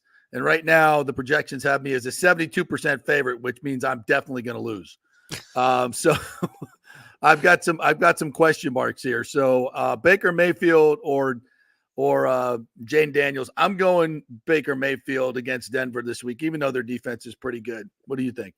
I think Mayfield's the right play on that one. Jane Daniels, you're going to get the value on Daniels when he runs the ball, and he will run the ball effectively. But I think that Baker Mayfield's the better play. I think you've got a better option there with him. Look, Godwin in the slot has been huge for Tampa Bay. And I don't, although Evans has been a little bit disappointing, Godwin's going to have a big game again. I think they're going to have to throw the ball to win. And I love the connection with Mayfield and Godwin. I would go with Baker Mayfield. On top of that, because God hates the Cleveland Browns. And so every time Baker Mayfield does well and Deshaun Watson does not, that's further proof. Yes. This feels like a great week for that. Where Mayfield have a good game, Watson will play that crap. They'll still beat the Giants, the Browns will. But Mayfield, every time he goes out and does well, you hear the bells ringing or whatever, like in It's a Wonderful Life. That's what happens every time. All right. I'm definitely starting Saquon Barkley, but Tony Pollard is my other running back.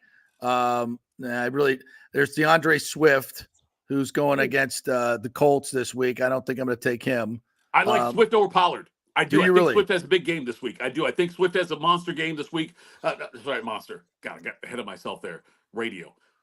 I think DeAndre Swift has a better game than Tony Pollard. Tim, I didn't say monster.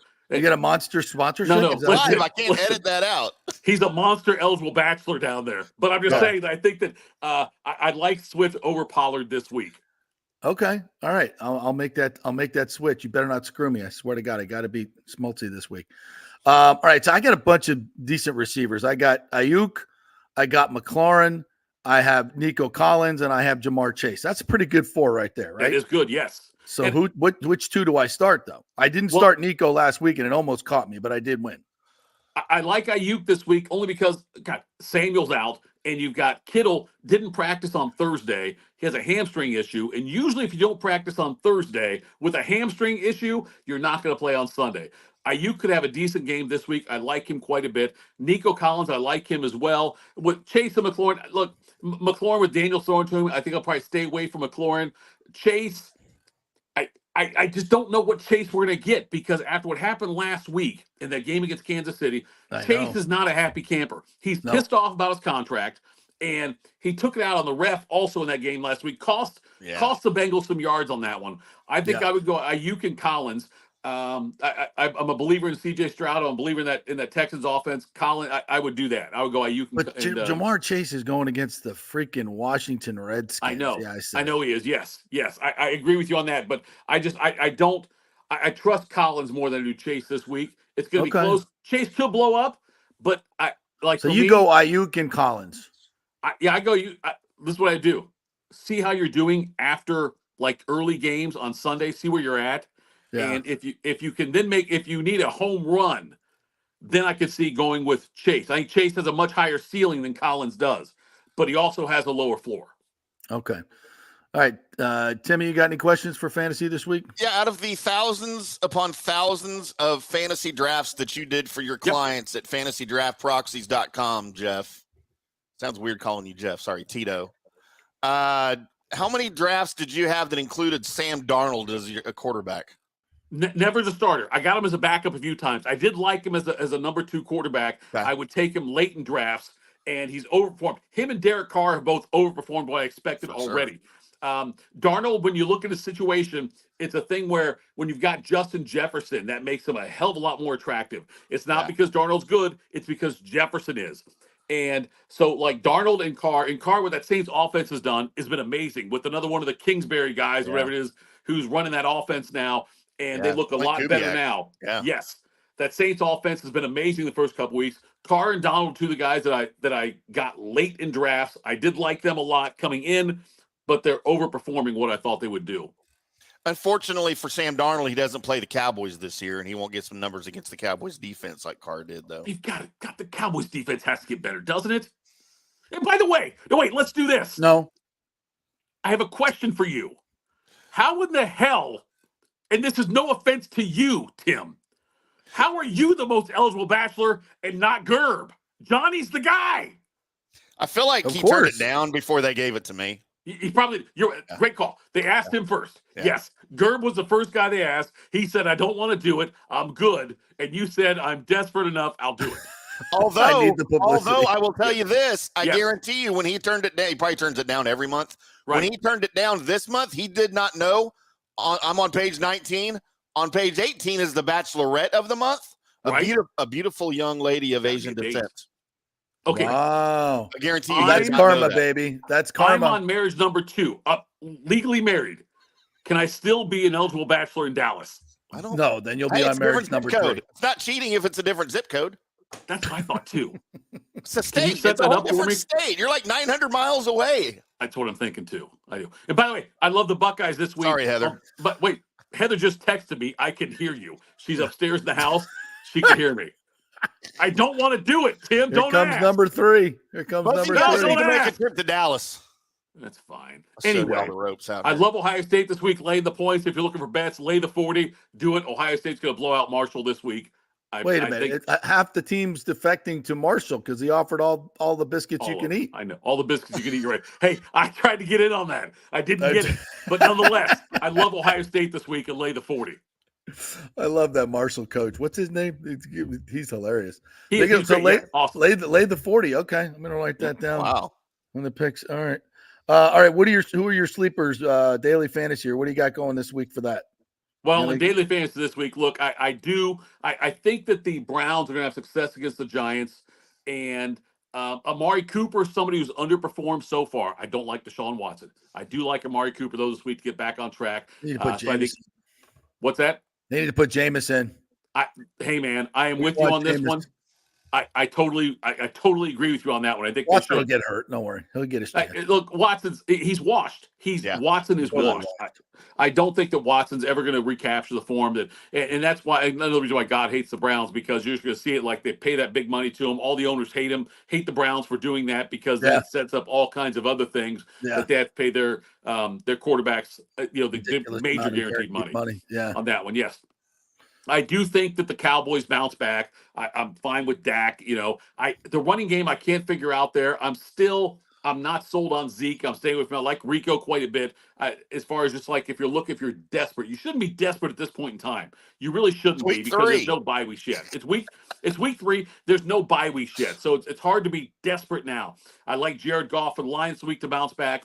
I think that he'll have a decent game as well. Amon-Ra St. Brown seems healthy. He was on the injury report early in the week, but I think he's fine now for that. So I'm starting my Lions. I'm starting Goff. I'm starting Montgomery. I'm starting Gibbs. I'm starting Amon-Ra. I'm starting Laporta. All those guys on that one. Week after the Bucs beat them up. What's that? Week after the Bucs beat them up. God, I can't believe that game either. That was a tough game for me. I think Drake London has a decent game for the Falcons. You're starting all these guys, so I don't know. I mean, what about Kyle Pitts? Kyle Pitts, yes, I go with Kyle Pitts as well. I think that Kyle Pitts is going to. He's somebody who obviously came in with a lot of hype and did not live up to it. But I like where this Falcons offense is going. I think Kirk Cousins is healthier now. He did not look great in week 1 against the Steelers. Looked much better this past week. Yeah, he did. And the guy that by the way, another guy I targeted throughout all these drafts I did was Brian Robinson Jr. for the Commanders. And I know they got the Bengals, but I love what Robinson can do out of the backfield as well. Eckler does not, he'll be a factor in the receiving game. Eckler is not going to steal carries, though, from Brian Robinson Jr. I love Brian Robinson Jr. going forward. Yeah, and Kyle Pitts is going up against the Chiefs, who give up more yards to tight ends than any team in football, I believe. So, for sure. All right, partner. On the Chiefs front, sorry. I like Samaje Perine out of the Chiefs running backs as far as the ones with Pacheco now out for an extended period of time. I know there's been a lot of talk about Carson Steele, the undrafted free agent, getting carries there. He did get carries last week. I think Perine, though, Samaje Perine is the longer-term answer. I think, Pacheco's out. Perine's the guy I've been targeting more so than Steele. I know they got Kareem Hunt now in the practice squad, but I like Perine among all of those. All right. There you go. All right, Jeff Tito Thidoff, thank you very much, my friend, with your fantasy advice and your dating advice. That was great stuff. I'm sure we'll all be very happily married. Not taking Taylor, that I love advice. you. Not me. There. All right, thanks, buddy. Appreciate Thanks, it. guys.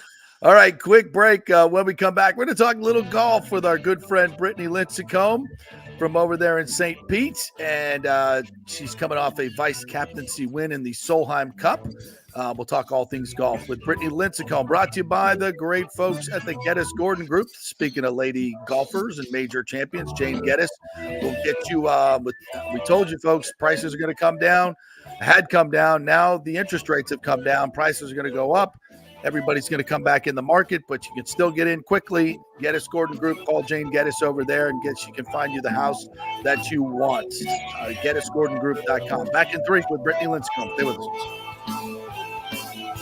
Discover a world of elegance and sophistication at the Gold and Diamond Source. Whether you're searching for your first piece or celebrating a special milestone, their expert team is here to guide you every step of the way. Navigating the world of fine jewelry can be overwhelming, but it doesn't have to be. Their knowledgeable staff is dedicated to helping you choose the perfect piece, ensuring you feel confident and informed. At the Gold and Diamond Source, they pride themselves on offering only the highest quality jewelry. From stunning engagement rings to timeless watches, each piece is crafted with precision and care. So take advantage of their 5 years interest-free financing. This means you can get a $5,000 piece and only pay $83 a month. And if you're new to buying diamonds, their first-time buyer program will educate you on the 4 C's: cut, color, clarity, and carat, and help you understand the different shapes and sizes available. Go enjoy the great staff at the Gold and Diamond Source. You'll be family forever. It's the Gold and Diamond Source, 3800 Ulmerton Road, always online at thegoldendiamondsource.com. Hey Tampa Bay sports fans, this is two-time LPGA major champion Jane Geddes here. After winning the U.S. Open and 10 other LPGA events, I wanted to try something completely different. So I came right off the top turnbuckle and landed in the crazy world of WWE. And yes, you heard that right. That's WWE. Working for the Vince McMahon as the VP of Talent Relations for the company. Now, though, I want to work for you. Everything I've done in my life, I've done with incredible passion. And now I've turned my focus to leading the best real estate team in Tampa Bay, the Gators Gordon Group with Keller Williams in South Tampa. If you're looking for a new home, an investment property, or looking to sell your current home, we will give you major championship level service. When you choose Gators Gordon Group, you become part of our inner circle, like family. So if you're looking for a few golf tips or a golf course view, we're going to stripe it right down the fairway. Call me at 813-485-6808 or go to gettysgordongroup.com, or again, give me a ring at 813-485-6808. JP here for Third Generation AC and Plumbing. And Third Generation really says it all, folks. The owner, my friend John Rodriguez, has been in the AC and plumbing business since 1995. They built their business on honest assessments and doing great work on time for a great price. Simple, right? Did you know many AC techs are incentivized on big commissions to sell new AC units, and you might just need a drain cleared? So if you want someone you can trust, that's John Rodriguez and Third Generation Services. Check out the 5-star Google reviews. If you have a plumbing or AC emergency, call 813-961-8024 and a human will answer the phone. That's 813-961-8024 or go to thirdgenerationplumbing.com. Hey, it's football season, so we welcome back the FSU Football Report every Monday and Friday on the JP Peterson Show, sponsored by those huge FSU fans at Italiano Insurance. They'll save you money as well. Just do a quick insurance checkup, 813-877-7799. They just saved me $500 on homeowners insurance. Who's doing that? Yeah, they just shopped it around, found a better, cheaper company, and we got a cheaper price. And business insurance. Make sure you're covered or you could lose your personal wealth. That's 813-877-7799. ItalianoInsurance.com. Go Noles. Ciao, Paolo Tini here, owner of Caffè Paradiso, one of South Tampa premier traditional Italian restaurant. We were recently voted number 3 on Open Table list of Tampa Bay's top 10 restaurants. We're very proud of that because we take great care of preparing each dish by hand with homemade sauces, pastas, only the freshest local ingredients. You won't see the big institutional vendor trucks pulling up to our back door. We get our seafood from local vendors. Sometimes I even drive out to Topper Springs and pick out our daily catch right off those boats. So stop by and say hello. Try our traditional lasagna, the fresh veal, some of our signature dishes like capelli al granchio, that is angel hair with lump crab meat, our branzino, that is a sea bass. We're located at 4205 South McDill, and you can make a reservation on Open Table and read all the great reviews. See you soon. Ciao. Grazie. Let's go. Right now, back to the show on FanStream Sports. All right, welcome back to the JP Peterson Show, brought to you by the great folks at Third Generation Plumbing and AC. If you got any issues, if your AC goes out, you need somebody there quickly, and you want an honest technician to tell you the real story, Third Generation Plumbing, folks, you and AC. You've got a friend in the business, John Rodriguez, great dude over there. The company has a great reputation. Read all their Google reviews. And they will come out there and give you an honest assessment of what's going on. And that's all you really want, right? So head to their website, thirdgenerationplumbing.com. You can get their phone number there or contact them through the website. And please tell them JP sent you. All right, let's talk some golf, some Solheim Cup with the victorious vice captain, our great friend, Brittany. What's up, Brittany? How are you? Hey, thank you so much for having me. Yeah, thank you for taking time. I know we're interrupting your golf match out there, so we apologize for that. But I'm sure you're winning, though, right? Exactly. Always winning. Who you whooping and taking money from today? Anybody I know? Today is our Friday golf day. I play with the director of instruction, Fielding Brubaker, and then my friend Chris Tamala from the LPGA is with me today. Nice. Well, tell them we apologize for wrecking their game today. Go practice their putting so they can win. All right, so 4 times you were a winner as a player in the Solheim Cup, this time as a vice captain. What was this like? Incredible drama on the final day. That it was a great win for the Americans. What was this one like compared to being a player?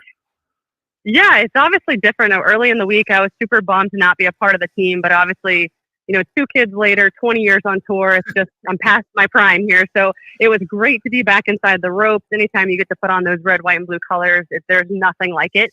But it was cool. We were up the first day, kind of tied the second day.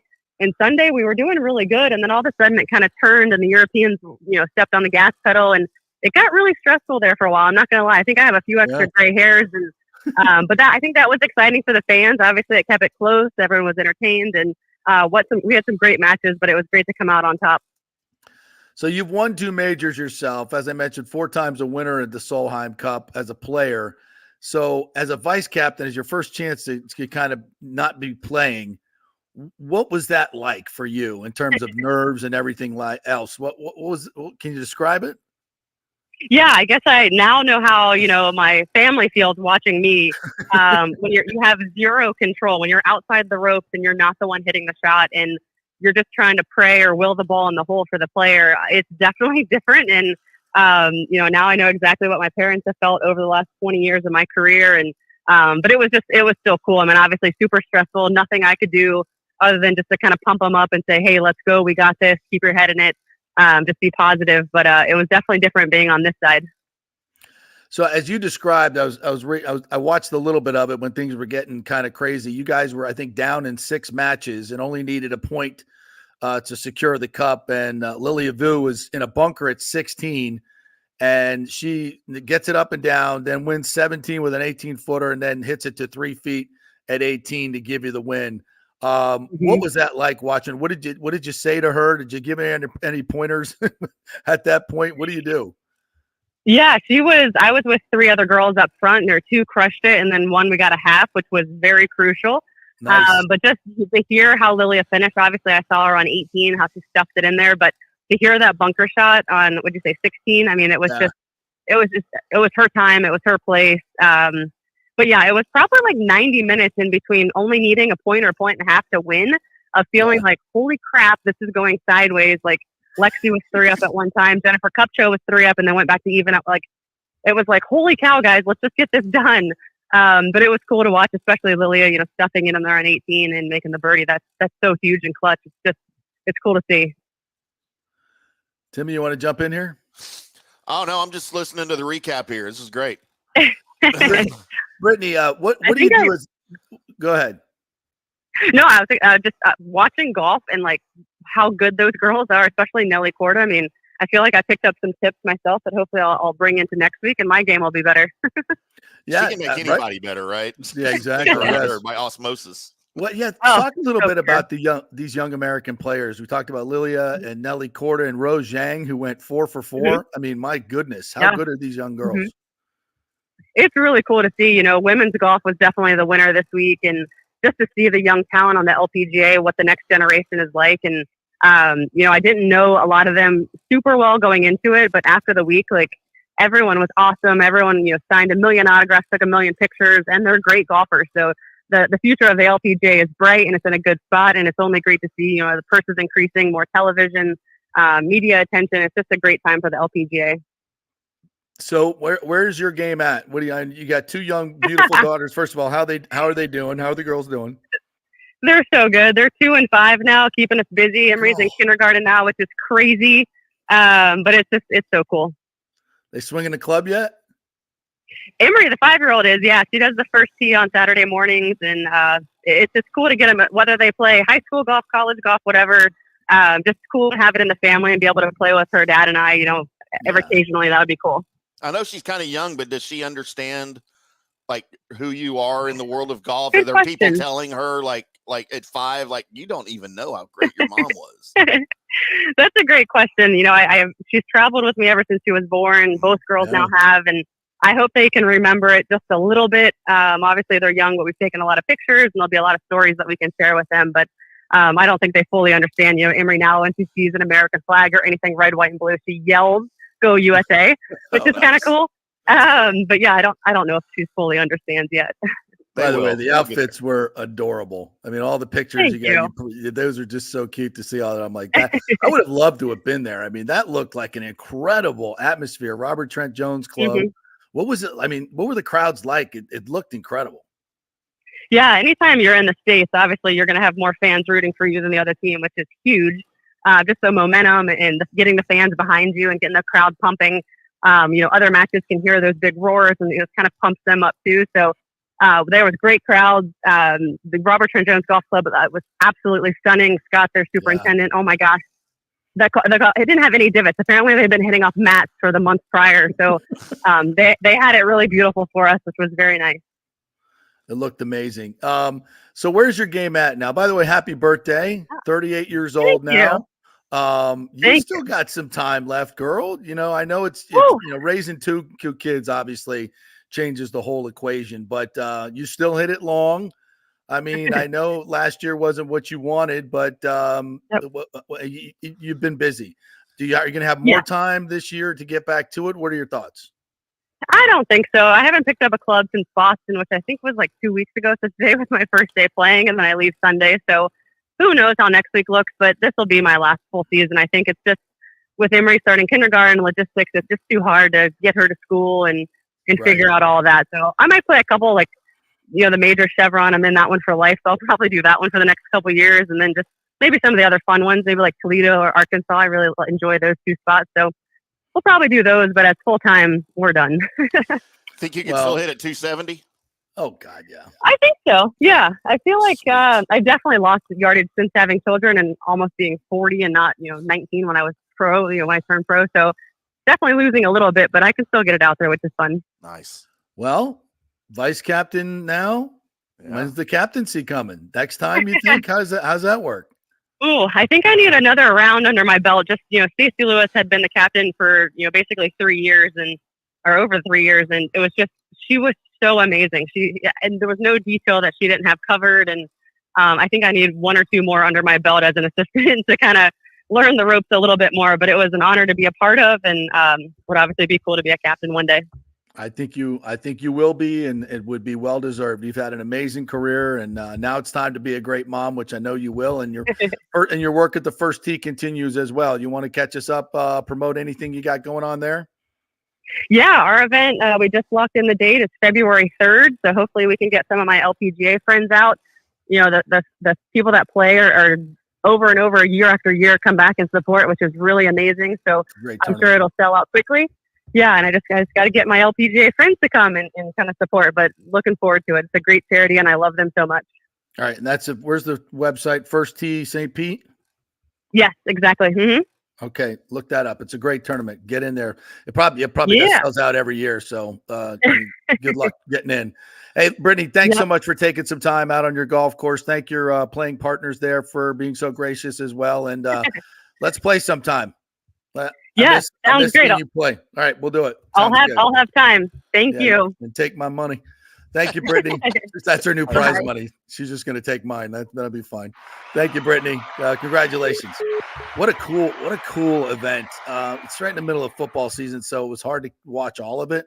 But I found myself, and God, do I love watching women's golf. It is so, their swings are just they're just beautiful to watch. They're just gorgeous to watch, and they're so freaking good. Yeah, it's like women's tennis for me. I love women's tennis too. Yeah,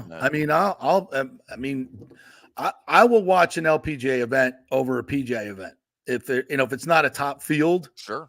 I'll watch. I like watching any golf at all, but I think I know more of the ladies now than I do the men on tour. They're becoming superstars with everything. Women's sports is really taking a share. And I think there's a reason for that. I think it's enjoyable to watch. They're relatable. It's great to watch, and great skill and great ability, but especially in golf, it's just as good as it gets. And, watching the golf courses that they play on, it's fantastic stuff. And I think it's going to explode. I think the LPGA is they've got so many good young American players. The Europeans and the Asians have dominated for a while, and I think it's now these, and that's just, I'm not trying to be, nationalistic or anything. It's just, that's better for the tour in terms of its popularity here in America, when American players are winning and becoming personalities and being promoted. It's simple as that. Is that a horrible thing to say? No, that's what it's all about. It's all about competition. And that's, golf makes competition out of national borders, and that's why we have things like the Solheim Cup and all of that stuff that's based on national pride and nation against nation or region against region, and there's nothing wrong with that. You root for who you're associated with, just like you're professional teams, and that's who you want to do well. Yep. So. All right, let's hit our final break. When we come back, we'll do some picks and some comments as well. I'm going to get to your comments in our comment section. Remember, you can go to Facebook. You can do it on YouTube as well. You can comment right in there, and we will hopefully bring it up and chat with you. We're brought to you by the Gold and Diamond Source. Folks, don't forget, for your engagement ring needs, for any of your gift needs, and for yourself, guys, there's always something at the Gold and Diamond Source for you as well. 3800 Ulmerton Road, online at thegoldendiamondsource.com. Back in 3.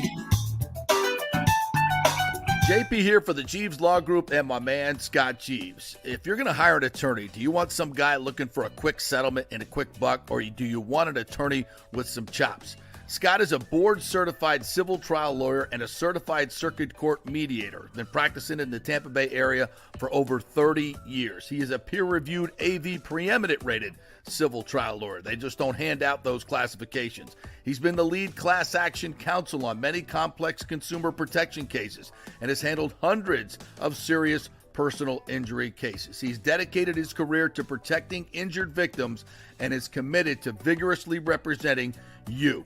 We're local, we're trusted, and we get results. Personal injury and personal attention. Call for a free case evaluation. That's 888-9-JEEVES. That's 888-9-JEEVES. The Jeeves Law Group. Getting old is inevitable, but feeling and looking old is avoidable. If you're feeling run down, your workout sucks, or your sexual libido is not what it used to be, check out Bay Area Modern Medical Center. That happened to me a few years ago, and I found out I had the testosterone level of a second-grade girl. That's not good. Our food, environment, and stress can cause your T levels to drop. Bay Area Modern Medical Center can help, and they are different. They offer customized hormone replacement for both men and women. Christopher Lugo and his medical staff can help you restore your energy, your sex drive, and your feelings of well-being. It was a total game changer for me. I have way more energy, lost 30 pounds, and I'm performing better in all areas of my life. Nobody wants to talk about sexual health, but it's key to a balanced life. We offer discreet treatments with real-world results. So if you're suffering from a lack of interest in sex, ED, or lack of sexual stamina, Dr. Lugo and his staff can help. Take your health care to the next level at Bay Area Modern Medical Center, 844-977-3477 or BAMMC.com. JP here to ask the question, are you planning an event, meeting, or conference? If so, you'll want to call the designers and production professionals at Extravaganza Productions Incorporated. With over 35 years of experience in the events industry, designing and producing every type of small to large event, they can provide a huge resource for design ideas, audio, visual, sound, lighting, decor, and entertainment to turn your event into an incredible experience for the entire audience. Folks, I've worked up close and personal with this group at many national events and Tampa events, and they have unique capabilities that help you save time and money in the planning and execution of your next event. Don't delay. Call these pros today at 813-621-4700 or check out their website at extravaganzaproductions.com. Tell them JP sent you, and they'll provide a free initial consultation for your event. Extravaganza Productions, the best in the business.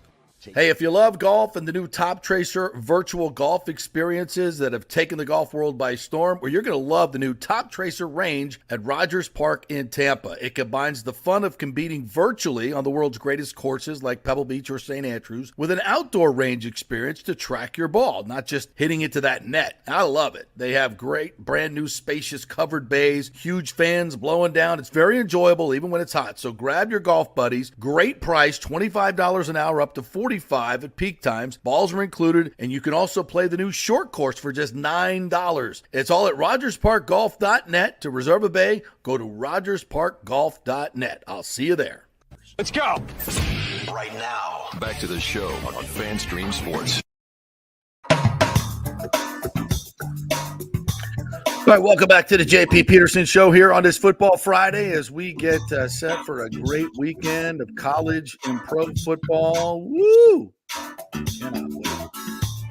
And we're brought to you by the Rogers Park Golf Course. Got a great course out there as well. We talk about the Top Tracer bays there that they have, which are absolutely phenomenal. And people at other places are charging $75 an hour. They start at $25 an hour. Super fun out there. And they got the short course too that you can play for like $10. It's beautiful. The first tee is out there. So check it out, rogersparkgolf.net. All right, partner, you ready to first of all get to some of our comments here? Yes. Robert Brooks says, good kid that right there, talking about Sean Atkins, who we had on the show earlier. Will be fun to pull for him tomorrow. Hope he balls out. What a great young man to root for. Number 38 special. That's what we call him. He also says, I'm a lifelong Knoll fan and alum, but I'll be at Ray J tomorrow night enjoying watching a college football game for the first time this season. Should be a great experience. Nice. You know, folks, even if you're not a Miami fan or if you're not a USF, you're a Gator fan or a Knoll fan, you love college football, right? And you love big atmospheres. And you love, if you're an FSU or Florida fan, you hate Miami. So you go root against them. And if it's your hometown team, why not root for the Bulls? I mean, our seasons are done if you're a Gator or FSU fan. So jump on the bandwagon. They're your hometown team. Why wouldn't you root for USF, especially against Miami? Why not? It's a layup. Yeah. Rick says, drone tarp ad Viagra. You're not the only one looking up. Oh, hey now. Rick. Yeah. Yeezy says 2 Redskins fans tapped out 2 weeks ago in my section because of the heat. Oh, wow. Why wouldn't you? I mean, how do you stay out there for a 1 o'clock game in that heat? That's brutal. That's brutal. Hopefully it'll be an overcast, but I don't know. All right. Do you want to go through some of the games here, partner? Yeah. For NFL, let's start with the Bucs and Broncos. The Bucs are 6.5-point favorites. What are you thinking? Bucs all the way. Not even close. This is a weird one because of just the fact all the injuries that's going on, and they're going to be heavy favorites, and it's just these are games that you just see every week go the opposite way. And I don't know. If this game was in Denver, I would think differently, but being in Tampa, then no, it's the Bucs. Like I said, get out early. Try to establish the run. It's something that's really going to help this football team moving forward. Rashad White's got a groin injury. He's been limited, but I think he's still going to play. It leaves let's see a little bit of Sean Tucker this week, a little bit of Bucky Irving. Get those 2 kids, put their foot in the ground and go and see what they can bring you in the run game. And I think, Baker Mayfield should have a big day. So let's go. All right. We got the Giants at the Browns, the 0-2 Giants at the Browns. I mean, you can't, Cleveland can't even lose to the freaking Giants. They're so bad. Deshaun Watson gets hurt and Jameis comes in and leads the Browns to a victory. That's my call. Well, I don't even think either one of those guys are their best quarterback option. Like, if I'm Cleveland, I go straight to Dorian Thompson-Robinson, and he's my starting quarterback. Really? And I put Jameis Winston on the trade block, man. I try to Carolina needs a quarterback. I'd try to ship him off for a couple of draft picks, man, right now. And I go with DTR. That's the future of the team right there. But are they going to beat the Giants in Cleveland? I don't know. What's the line again? What'd you say it was? I think it's 3.5. Yeah, that would just be a very Giants thing to do, right? Is to go into Cleveland and win? Yeah, kind of. But I mean, this one's the Giants are so bad. They're so bad. This one's got me torn. Yeah, you know what? Yeah, Cleveland's defense. Watson doesn't play on defense, so give me Cleveland. How about Philadelphia at New Orleans? The Eagles go in there at 1-1. New Orleans 2-0, the highest scoring team. They've probably been the biggest surprise of this whole year. Yeah. I don't know what I was reading an article this morning about the Saints and this new offense that Derek Carr is running under Kubiak and how it just lets him play. There's not a lot of responsibility for him at the line of scrimmage. Kind of dumbed down like Brady talked about, but it just, there's some automatic things that just happen at the line of scrimmage, and it looks like it suits him really, really well. I mean, they're scoring 40 points a game, so how do you take an Eagles team that just seems to not know how to win in the clutch? I mean, and it's in New Orleans. I got to go with the Saints to go 3-0. Yeah, we talked about, I think on Tuesday, about how the culture of a team and the locker room can affect the play on the field. And I still don't think things are right in Philadelphia. I still think Sirianni and Hurts are at odds. You can tell by their body language with each other on the sideline, on TV. Mm-hmm.